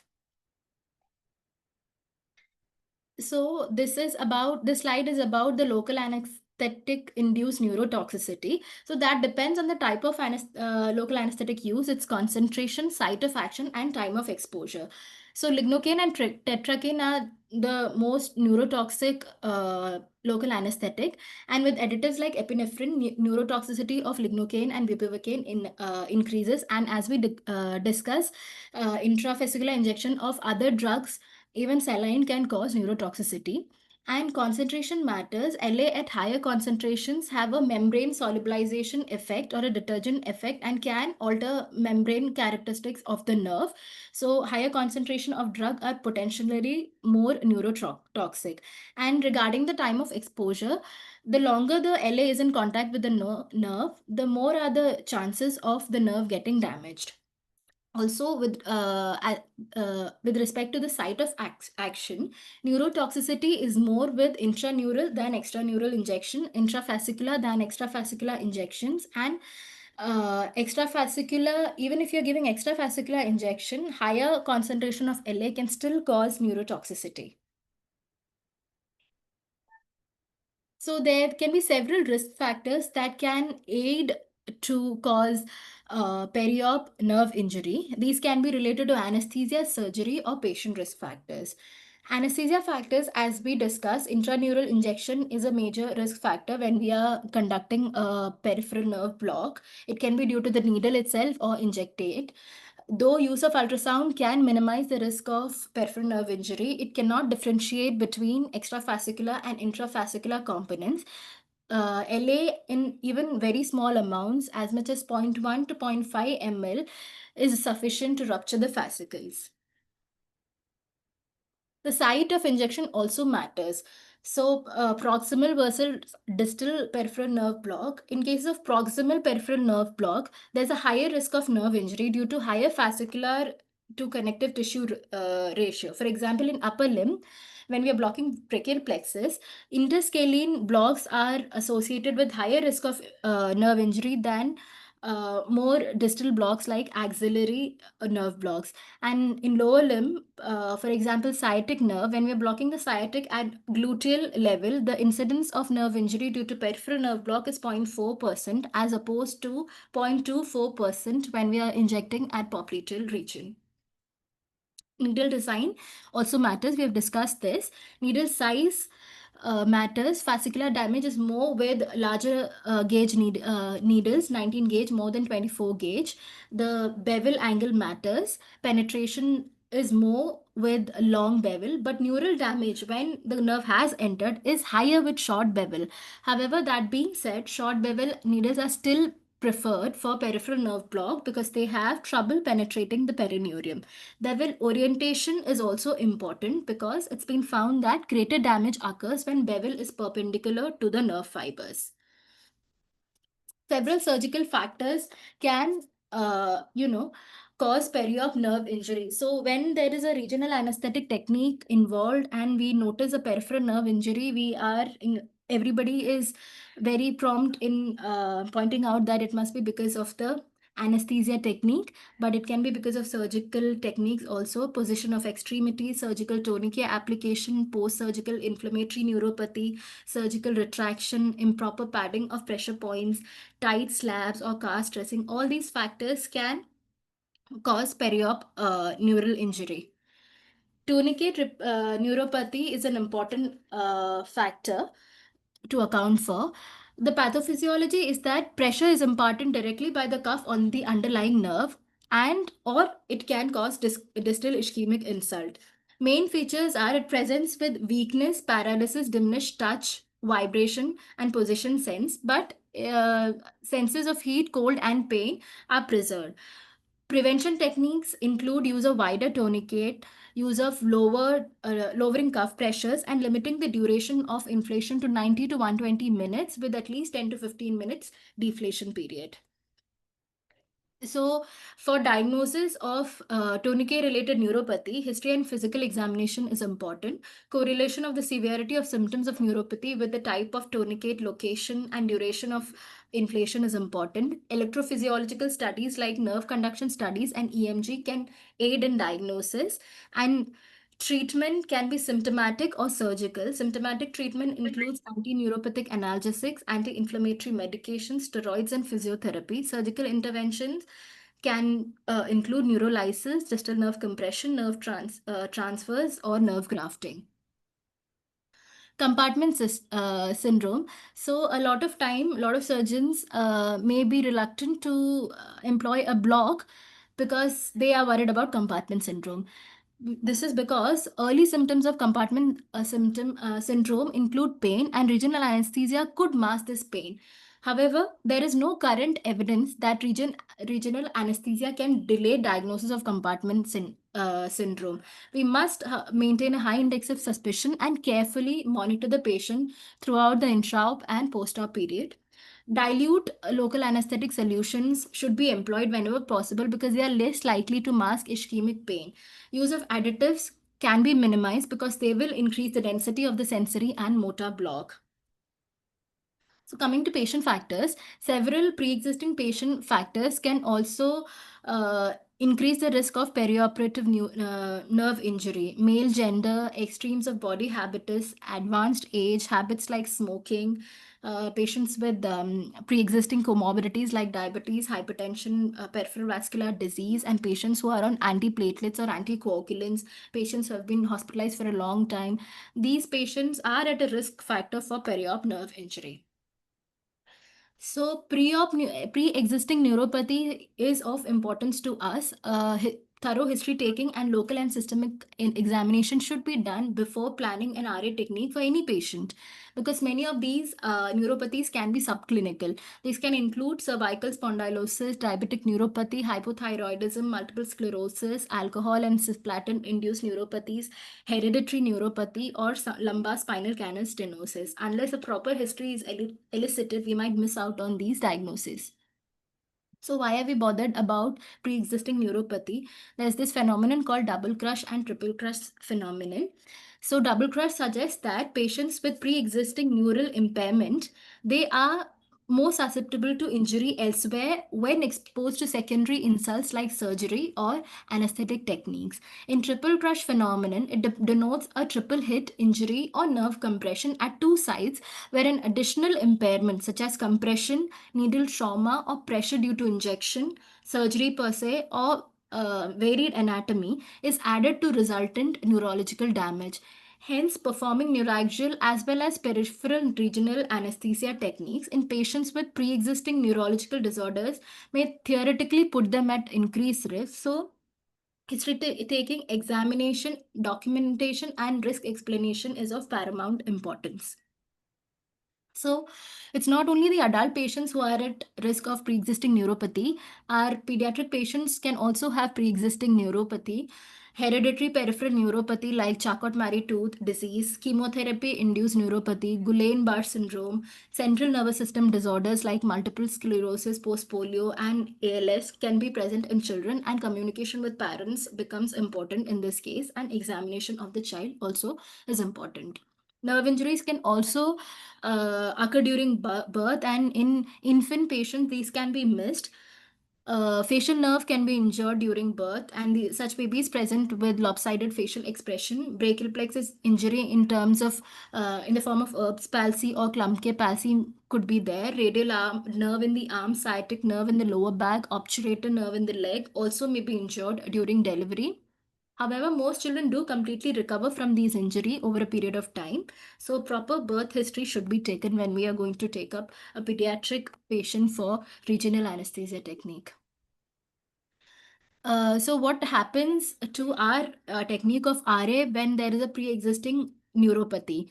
There's altered nerve physiology in neuropathy, especially when they are metabolic in nature, and this can lead to altered nerve excitability. Higher current greater than 0.3 to 0.5 milliamperes can also not preclude the placement of an intraneural needle. Hence, a setting in the PNS in terms of amplitude and pulse width has to be modified accordingly, and whenever possible, an experienced RA anesthesiologist should do a nerve block. A single technique, just landmark based or just paresthesia based or PNS alone is not recommended due to a higher risk of intraneural needle placement and subsequent nerve damage. Whenever possible, dual guidance or triple guidance can be better options. Prevention is definitely better than cure. So what can we do to prevent the occurrence of perioperative nerve injury, especially when it is secondary to regional anesthesia? We can use triple guidance modality, which is use of ultrasound, PNS, and injection pressure monitor while giving a block. We can employ modern RA techniques, which include targeted regional anesthesia training, being adept with anatomy knowledge, modern use of modern equipments, and step-by-step analysis of each of the block steps and monitoring throughout the procedure. So there are certain steps that can be taken before the block is conducted to avoid risk of injury to the nerve. Strict asepsis to avoid infection, optimal sedation whenever required, follow ASRA guidelines on anticoagulants, proper history-taking examination, especially in patients with suspected nerve pathologies. Documentation, consent with risk explanation is important. Optimization of any pre-existing comorbid conditions, site and side reconfirmation before block, appropriate probe selection, appropriate frequency and amplitude of current in PNS, triple guidance whenever possible, appropriate dose and volume of local anesthetic to be used. And let the antiseptic solution dry before you inject, and wipe out any excessive ultrasound gel. During block, standard monitors should be applied. Injection pressure monitoring should be used whenever available. Triple or double guidance should be used whenever available. Nerve mapping for superficial blocks in difficult anatomy patients should be done.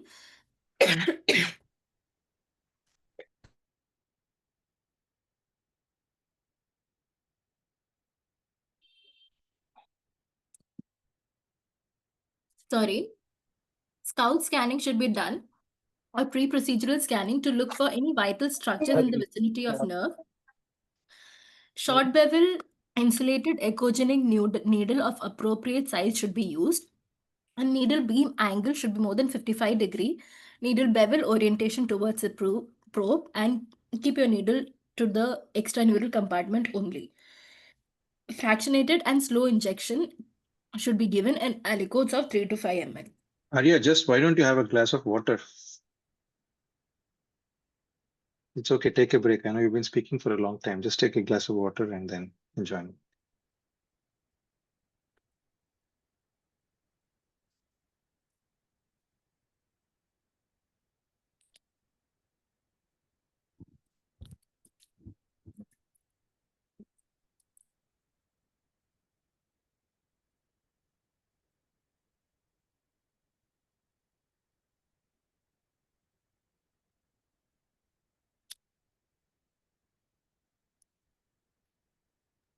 Sorry for the inconvenience.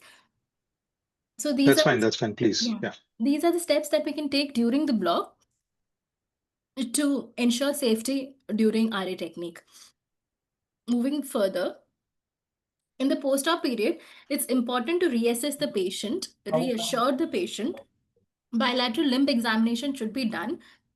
Periodic evaluation of surgical and block site, check for limb pulses. Look for any tight cars or braces whenever required. Protect the anesthetized limb till the block wears off, and consider multimodal analgesia whenever required. DVT prophylaxis whenever required.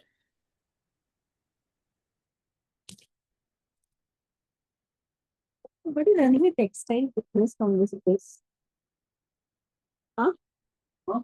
Is somebody running a textile business here from this place?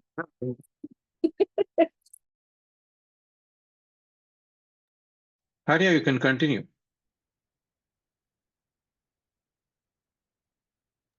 So we discussed about the importance of monitoring modalities during RA. This can be done in several ways. The monitoring can be subjective or objective. Subjective monitoring includes pain and paresthesia on injection, which is felt by the patient, which is highly subjective, and injection pressure monitoring or syringe feel, which is felt by the anesthetist who is giving the injection. Again, very subjective. Objective monitoring includes use of ultrasound, injection pressure monitoring devices, or use of peripheral nerve stimulation techniques. So like I said, paresthesia and pain on injection is very subjective because pain perception is different in different people. It has only 38% likelihood of detecting nerve to needle contact. Injection pressure monitoring is the most commonly used technique. We use a 10 to 20 ml syringe, and injection pressure is often assessed while giving the LA by the anesthetist, and it is again subjective because it depends on the experience of the anesthesiologist who is giving the injection. Then there is electrical impedance measurement. Here, there is resistance to the flow of AC current when it flows from one tissue to another, and nerves have high water content, so higher electrical impedance. Extraneural to intraneural movement can cause increase in impedance, and this can be monitored to avoid intraneural injection. As we have discussed before, use of ultrasound can help us in avoiding intraneural injection. However, conventional 2D ultrasound can't distinguish between extrafascicular and intrafascicular needle placement. There is now 3D ultrasound and 4D ultrasound. 3D ultrasound offers the advantage of providing the third volume dimension by providing a 360-degree dataset of the traditional 2D image. It helps get an overview of the spread of LA around the nerve. 4D ultrasound can be called real-time 3D ultrasound. It helps with imaging. It aids in needle tracking, catheter placement, and LA spread.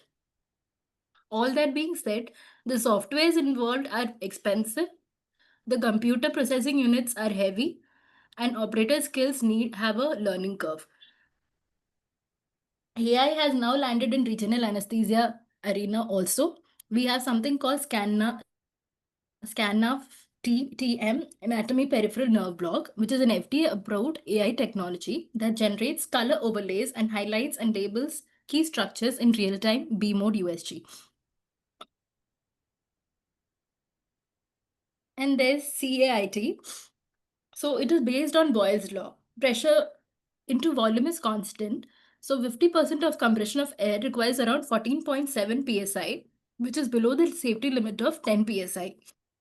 However, while employing this technique, there is a chances of venous air embolism, hyperechoic image formation, and need to monitor air in the syringe. There are several objective commercially available injection pressure monitoring devices like B-Smart by B-Braun, Nerve Guard by Pajung Medicals, Safer by Safira. Safira and Nerve Guard are inline monitors that automatically stop the injection of LA above 15 to 20 psi. B-Smart displays the pressure required, and it depends on the operator's decision whether or not to stop the injection.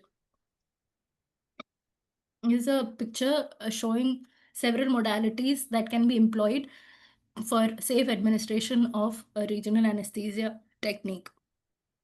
So now if there is a suspected perioperative, hello. So if there is a suspected periop nerve injury, what are we to do? So we have to take a multifaceted stepwise approach and assign responsibilities clearly. You can use the SHED approach, where S stands for symptoms categorization, history taking, examination, diagnosis, and management. In symptoms categorization, we have to see if the symptoms fall into minor deficits or major deficits. Minor deficits include mild pain, light or intermittent tingling, and numbness. Major deficits include severe and persistent pain, painful paresthesia, neuropathic pain, severe causalgia, reflex sympathetic dystrophy. History taking in terms of origin, duration, and progression of symptom, patient profile, age, sex, and comorbidities, any pre-existing neuropathy.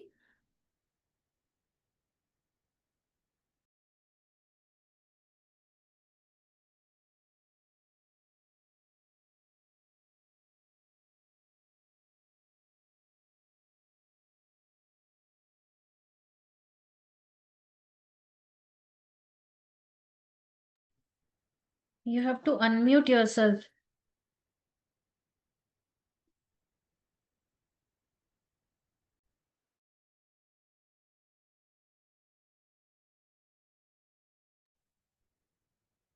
Sorry, I needed a break, ma'am.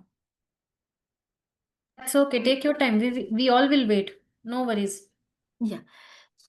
So we were at history. So history can be with relation to the patient and patient factors, or surgery related history, like type of surgery, whether there was tourniquet used, and if so, how long, position of the position during the surgery. Anesthesia related history, like if regional anesthesia technique was used or not, and what modality was used, and if there was any difficult anatomy during the administration of block. Examination includes vascular examination, neurological examination, and local examination. Vascular examination, veins and arteries should be examined for presence of any abnormality, veins for DVT and arteries for any signs of ischemia. Neurological examination, both sensory and motor. Local examination for presence of any external compression or internal compression. Diagnosis, if there are symptoms in less than 24 hours, MRI and HR ultrasound can aid. In 1 to 2 days, nerve conduction studies can aid. And in 2 to 4 weeks, electromyography can help in locating the nerve lesion. In management, our goal is to treat the cause, provide symptomatic relief to the patient, reassess and follow up regularly to provide optimal support to the patient. And it can vary depending on whether it's a neuropraxia, axontomesis, neurotmesis, or any aggravation of a pre-existing neuropathy. In case of neuropraxia, we can provide reassurance to the patient. Diagnostic tests should be done at regular intervals. Follow-up should be done regularly to assess the severity of the injury, and multimodal analgesics should be used. In case of axontomesis and neurotmesis, again, reassuring the patient and surgeon is of utmost importance. Diagnostic tests can help in locating the nerve lesion and assessing the severity of the nerve lesions. Multidisciplinary approach can be employed here. There might be requirement for neurosurgery or neurology consultation, physiotherapy, occupational therapy, and even psychiatric support for the patient. In case of pre-existing neuropathy, it can reoccur in terms of diffuse and or multifocal involvement. So bilaterally, the patient should be assessed, and comparison with pre-op status should be done. Electromyographic studies can be helpful in differentiating if it was a pre-existing neuropathy or a post-op fresh neuropathy.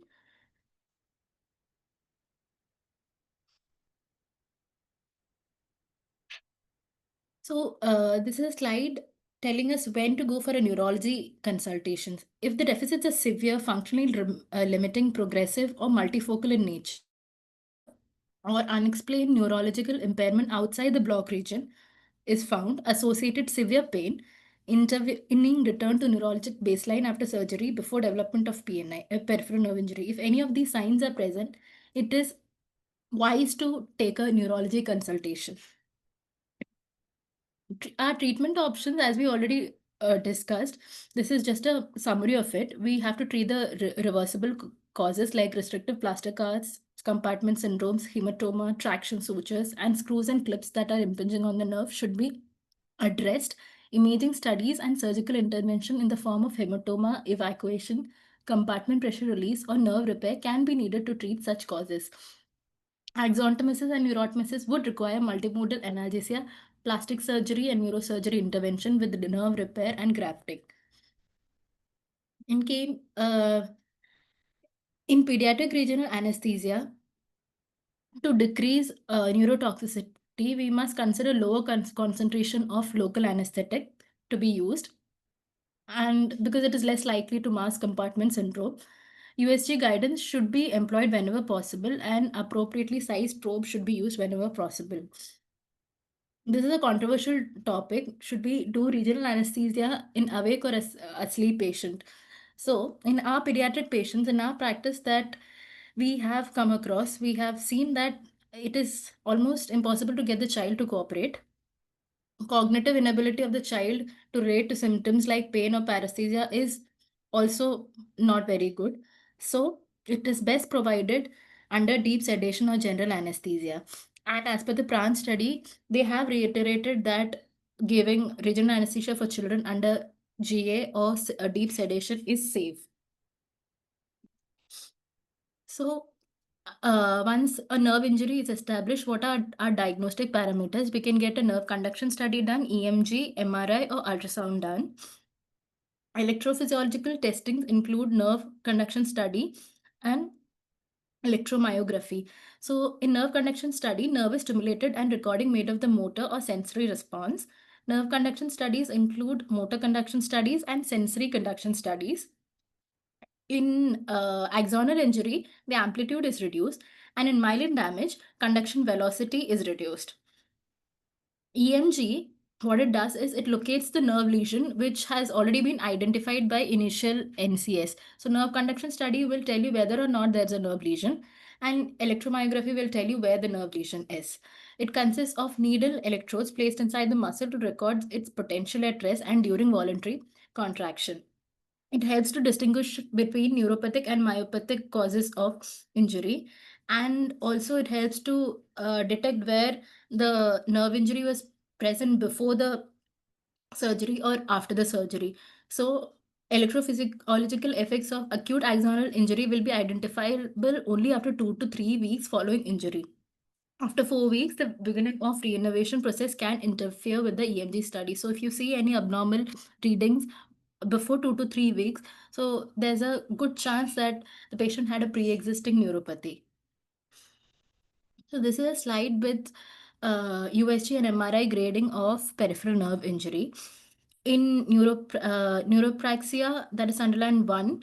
In MRI, you will see T2 hyperintensity, and in ultrasound, decreased echogenicity of nerve. In grade 2, there's discontinuity of axon with Wallerian degeneration. In MRI, you'll see this at T2 hyperintensity with increased size, and on ultrasound with decreased echogenicity. In grade 3, in MRI, endoneurium cannot be delineated with current technique, so you will see it as T2 hyperintensity with increased size. And in ultrasound, there'll be focal decrease in echogenicity with increase in caliber with change in echo texture of the affected muscles. In grade 4, there will be T1 hypointensity and T2 hyperintense focal enlargement. And in ultrasound, there will be hypoechoic fusiform lesion in continuity with the nerve.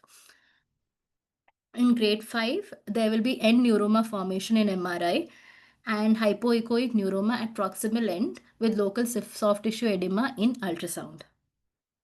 And in grade 6, which was a mixed nerve injury, in MRI, the findings are variable, while in ultrasound, there'll be hypoechoic enlarged with mixed findings of scarring, discontinuity, or neuroma formation.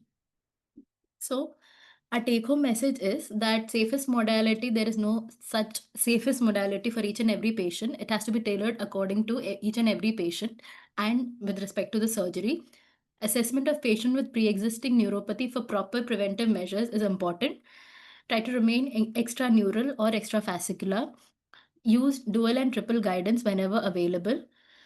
Robust follow-up and early identification.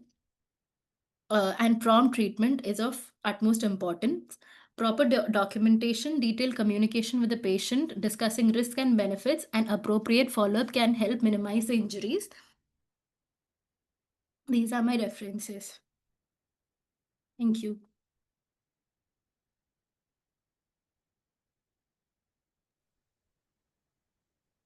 Thank you, Arya, for a wonderful and very elaborative talk. I think you have covered almost everything, including EMG, NCS, everything you have covered. Any question from any delegate, any fellow?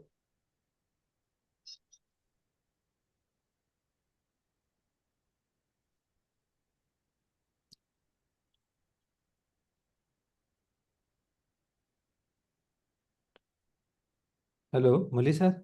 Yes, I'm here. I'm also waiting.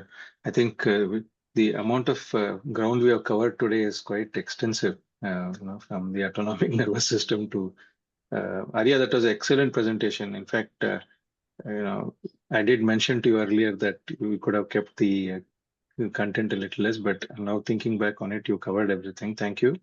Thank you. And any of the mentors have anything to say? I know it's 8:30 already, so we'll just try to keep it short. Can I comment? Yes, yeah. Yeah. So important point I will say, she has already covered everything. It was a very nice presentation.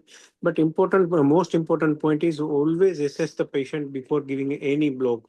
Like suppose patient is for humerus fracture, and if you're not assessed properly and patient has radial nerve injury and something goes wrong afterward, then you will be blamed immediately. So pre-op assessment is very important, especially in trauma patient. Always assess everything. Neurological assessment is very important. Don't miss it. And second most important point I will like to emphasize is always inject yourself. Sometimes what we do, we are handling the probe and the needle, and we ask our assistant to inject the drug. They don't know about the injection pressure. So if you are injecting the drug, you will feel the difference in the pressure, and sometimes you can prevent the injury. So these are two important points I wanted to emphasize. So you should keep it in mind. Thank you. Thank you, Dr. Ethel. Arya, there's a question in the chat box. How to differentiate whether the injury is due to block or surgical factors? So we have to assess the injury. We have to take a thorough history, and we have to see what were the risk factors that were present with respect to the surgery and anesthesia. So I'll give you an example. Okay. So you have done a hip surgery, right? Yes, so sir. It's a long-standing vascular necrosis or something on those lines, and for some reason you decided to do, say, a sacral plexus or a sciatic nerve block. Okay, and you expect the patient to have a foot drop post-operatively, but that hasn't recovered, right? Okay. Yes, sir. Say after 3 or 4 days. Now, how do you kind of go about differentiating whether it is due to block or surgical factors? So here the patient already had a long-standing AVN, and the surgery is also in the vicinity where the nerves can be injured. Also, the How does a sciatic nerve get injured in a total hip replacement? Any idea? Have you heard or have you seen or have you read anything about? So I have not seen. Okay. So see, you should one is you should know what surgery can cause what injury. Yes, sir. Right? That is the first thing you should be aware. Say example, you have done something in a lithotomy position. What nerve do you think will get injured in lithotomy? LFCN, sir. Anything else? Uh, So the, some yeah, com- so I had yeah, common peroneal also. yes, Yeah. common peroneal. So there are each surgery is associated like a shoulder surgery, right? There is traction on the shoulder joint when they're doing shoulder arthroscopy, right? So this traction can itself cause brachial plexus injury. Okay. Yes. So similarly, if somebody's undergoing, say, spine surgery, they'll put the patient on the in a prone position. What nerves can get injured? You should be aware. Can a left CN get injured there? Can any other nerve get injured? As a chronic pain a physician, I see a lot of these nerve injuries. Obturator nerve can get injured in prone position. Okay, they come with obturator neuralgia. So you should know which surgery can cause what injury. One. Right? So hip surgery can be due to stretching of the sciatic nerve because they've lengthened the limb now, right? Yes. So yeah, Dr. Meghna has pointed out the retractors during THR can cause sciatic nerve injury. So here, the main thing is you should understand which nerve can get injured in which surgery first. Second, if that nerve is injured now, how will you kind of differentiate? Because now they will blame you because you've given a block. The surgeon will say, sorry, the anesthetist put a needle somewhere near the nerve. That is the reason you are having this. So how will you defend yourself? So like you said, certain surgeries are inherently associated. No, the surgeon, no, I agree. But the surgeon has said that it is due to Dr. Arya's block. She gives excellent blocks all the time, but for some reason, something has happened this time. Please go and talk to her. So the patient will come to you. I will tell the patient, first of all, I'll reassure the patient that in these things can happen with both surgical and anesthetic factors. And now, okay. Right now we cannot pinpoint at one particular factor because it can be due to both or one, and we need to assess the problem. We need to follow up and do certain studies so that we can better manage this nerve injury. How will you practically go about it? The patient has come to you. What will you do next? It's 1 week to 10 days after the surgery. Okay, sir. So I will first reassure the patient and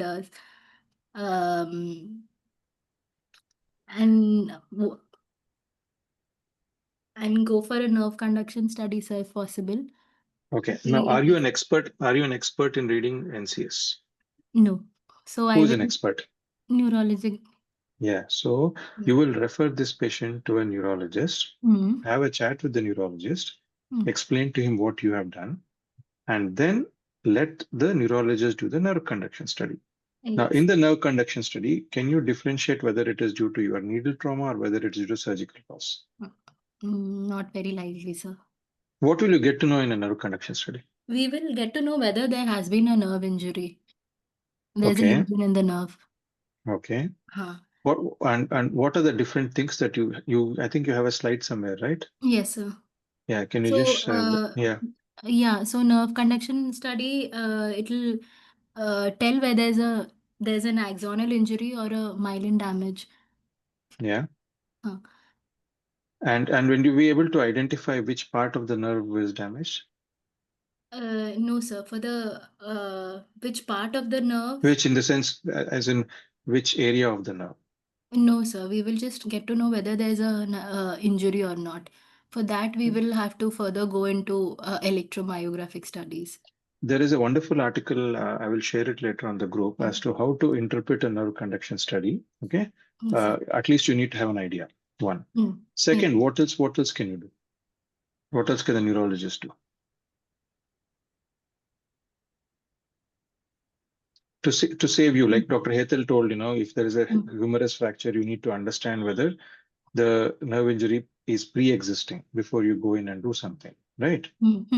Whereas here, once it has happened, how do you kind of tell that it is not because of your block? So if you're doing an EMG, where then if it is a immediate lesion on the nerve, it will appear only after 2 to 3 weeks. Yeah. While if it is a pre-existing nerve lesion, within 1 week or so in the EMG, there will be changes. So okay. Anything else you can do? Any imaging? So we can do MRI and ultrasound, Yeah. high Now resolution ultrasound will ultrasound also. now what MRI is more a diagnostic in that it will actually tell. So if you have actually poked the nerve, right, and injected into the nerve, the MRI will definitely show that you have done the damage. Okay. So the MR imaging actually can highlight, especially with the kind of 3 Tesla imaging that is being done now. If you see any of the patients who's come in with brachial plexus injury, and if you get to see them, you see the MRI imaging, right? You can actually identify exactly at which point the nerve is damaged. Yes, sir. So MR neurography is very, very diagnostic of where the injury is. So you get the nerve conduction study to tell whether the nerve is damaged or not, right? Because if you need to identify whether it's a muscle issue or whether it's a nerve issue, and in the nerve, which part, right? Yes, sir. And then you need to be able to kind of delineate where the nerve is damaged. Now, this will get complicated if you've done a spinal as well, right? Because if you've done a spinal, and for some bad luck of yours, if the cord is ending low, if it's a tethered cord, or if there is a cord low, or you're given it a little higher level, you could have injured the conus as well, right? Yes. So even that can cause a foot drop. Okay, so you need to be able to identify where the injury is, right? Yes, and sir. be very objective when it comes to treating these patients, because these patients can actually be quite a pain, Yes, sir. right? Because the surgeon will wash off their hands, and you having injected something will end up actually treating this patient, okay? Yes, And bearing the brunt. So you should be very careful whenever you're giving blocks, right? To be as safe as possible, okay? Yes, and sir. to ensure that you have actually, as Dr. Hetal said, have a trained assistant or inject it yourself, document everything preoperatively, document your block very well. And if you have not noticed any paresthesia, document as a negative finding that while giving the block, there was no paresthesia, there was no pain. Because tomorrow you are again safeguarding yourself that you have taken all the steps. You've used ultrasound, you've used a nerve stimulator, you have made sure that the patient didn't have paresthesia, did not have pain.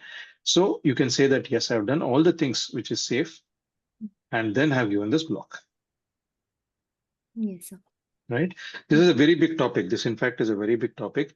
We can discuss just diabetes-related nerve injury and what will you do as a regional anesthetist, pre-existing nerve injuries, and how we are going to treat. So there are lots to be covered, but considering that we are already 2 hours, 15 minutes into this entire session, I think everybody will have an element of fatigue of so much of information going in. So with permission of Dr. Hetal, or Dr. Anju wants to say something. Dr. Anju, please. Good evening, Murli sir. I just Good want evening. to add a little small thing which we recently faced actually.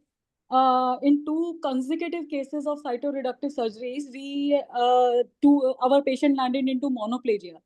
It was very surprising for us, and I had sleepless nights. And but it was detected quite late after post-operatively.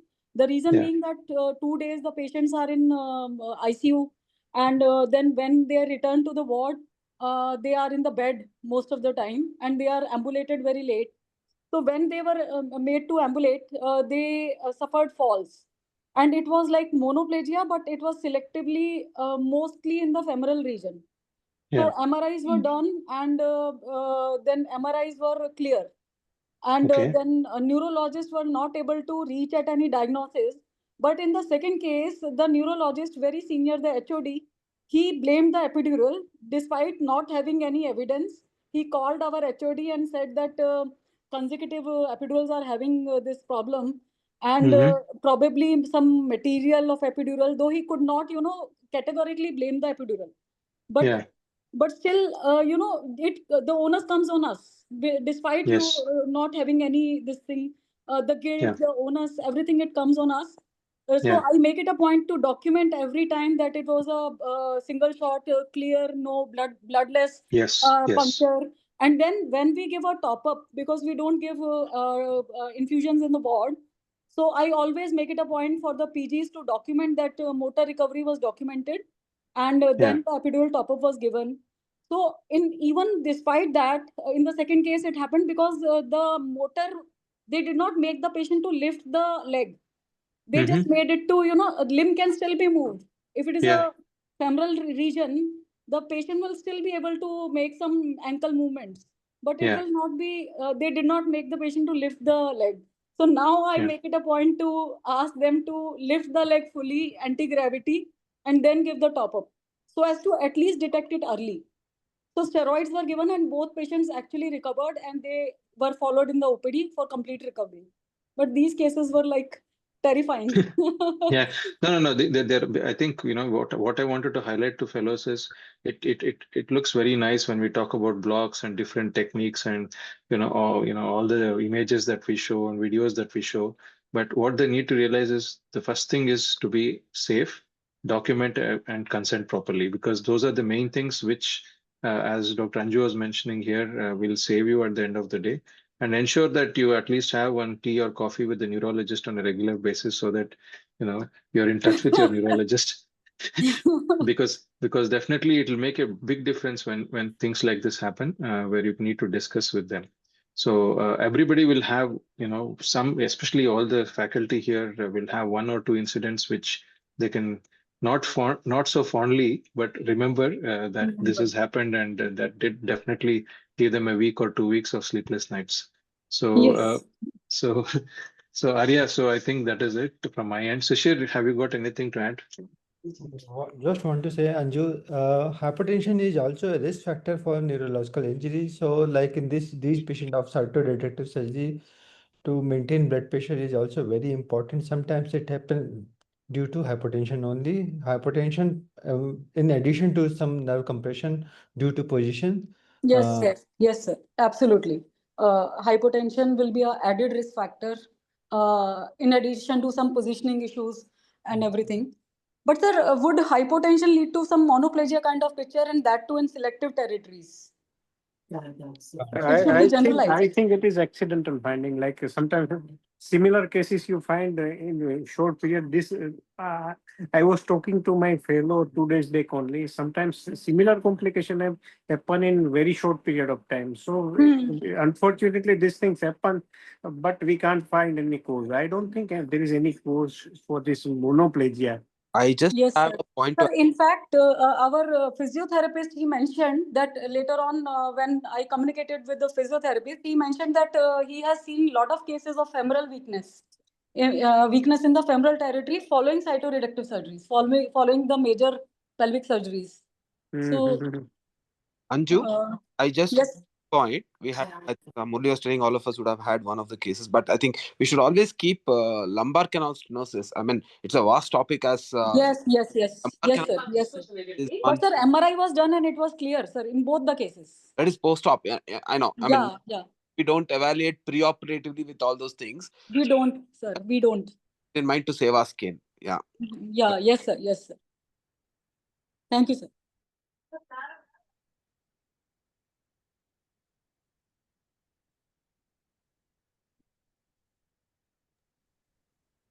So, Shishir and Dr. Hetal, if I don't see any more questions coming in, if that's okay, can we actually close the meeting? Yes, please. Yes, please. Yeah, it's wonderful actually. This was a vast topic, very well covered, and what I request all the speakers is to share the articles that they've used for reference on the fellowship group, so that it can act like a repository where everybody has been sharing. And I hope you are reading the papers that are shared there. Dr. Divesh shares quite interesting articles on a regular basis, and we also have a lot of good Twitter handles that you can follow to get latest information about what's happening new in regional anesthesia circles. And there's a lot of discussion that happens on Twitter, that is the X platform. So kindly join. I request all of you to be more active on social media, all of your youngsters. Rather than Instagram, I feel that there's a lot of exchange of knowledge that happens on LinkedIn and Twitter. So kindly be active on those and highlight Murli, all the. yeah. Yes. Sorry. Please go ahead, sir. Yeah. Sir, I had one request, sir. The slides were very good and very informative. Is it possible that we can circulate the PDFs of these PPTs? Yeah. So that I think so. that will So, be. Dr. Hetal, with Dr. Hetal's permission, I think that can be done. That's I okay. think If presenter has no problem, definitely it can be done. I will ask the permission from presenter, both of the presenters. Yeah, I think with the age of artificial intelligence coming in, knowledge should be more freely accessible and available. So I feel I don't think we should have any issues with that. So I'm sure that should be fine. But anyway, thanks a lot to everyone for joining in and making it a wonderful day. Thank you. Yeah, thank you, Dr. Murli. Thank you, Dr. Shishir. And thank you all the mentors and fellows. Good night. Thank you. Thank you. Bye-bye. Good night. Good night. Good night.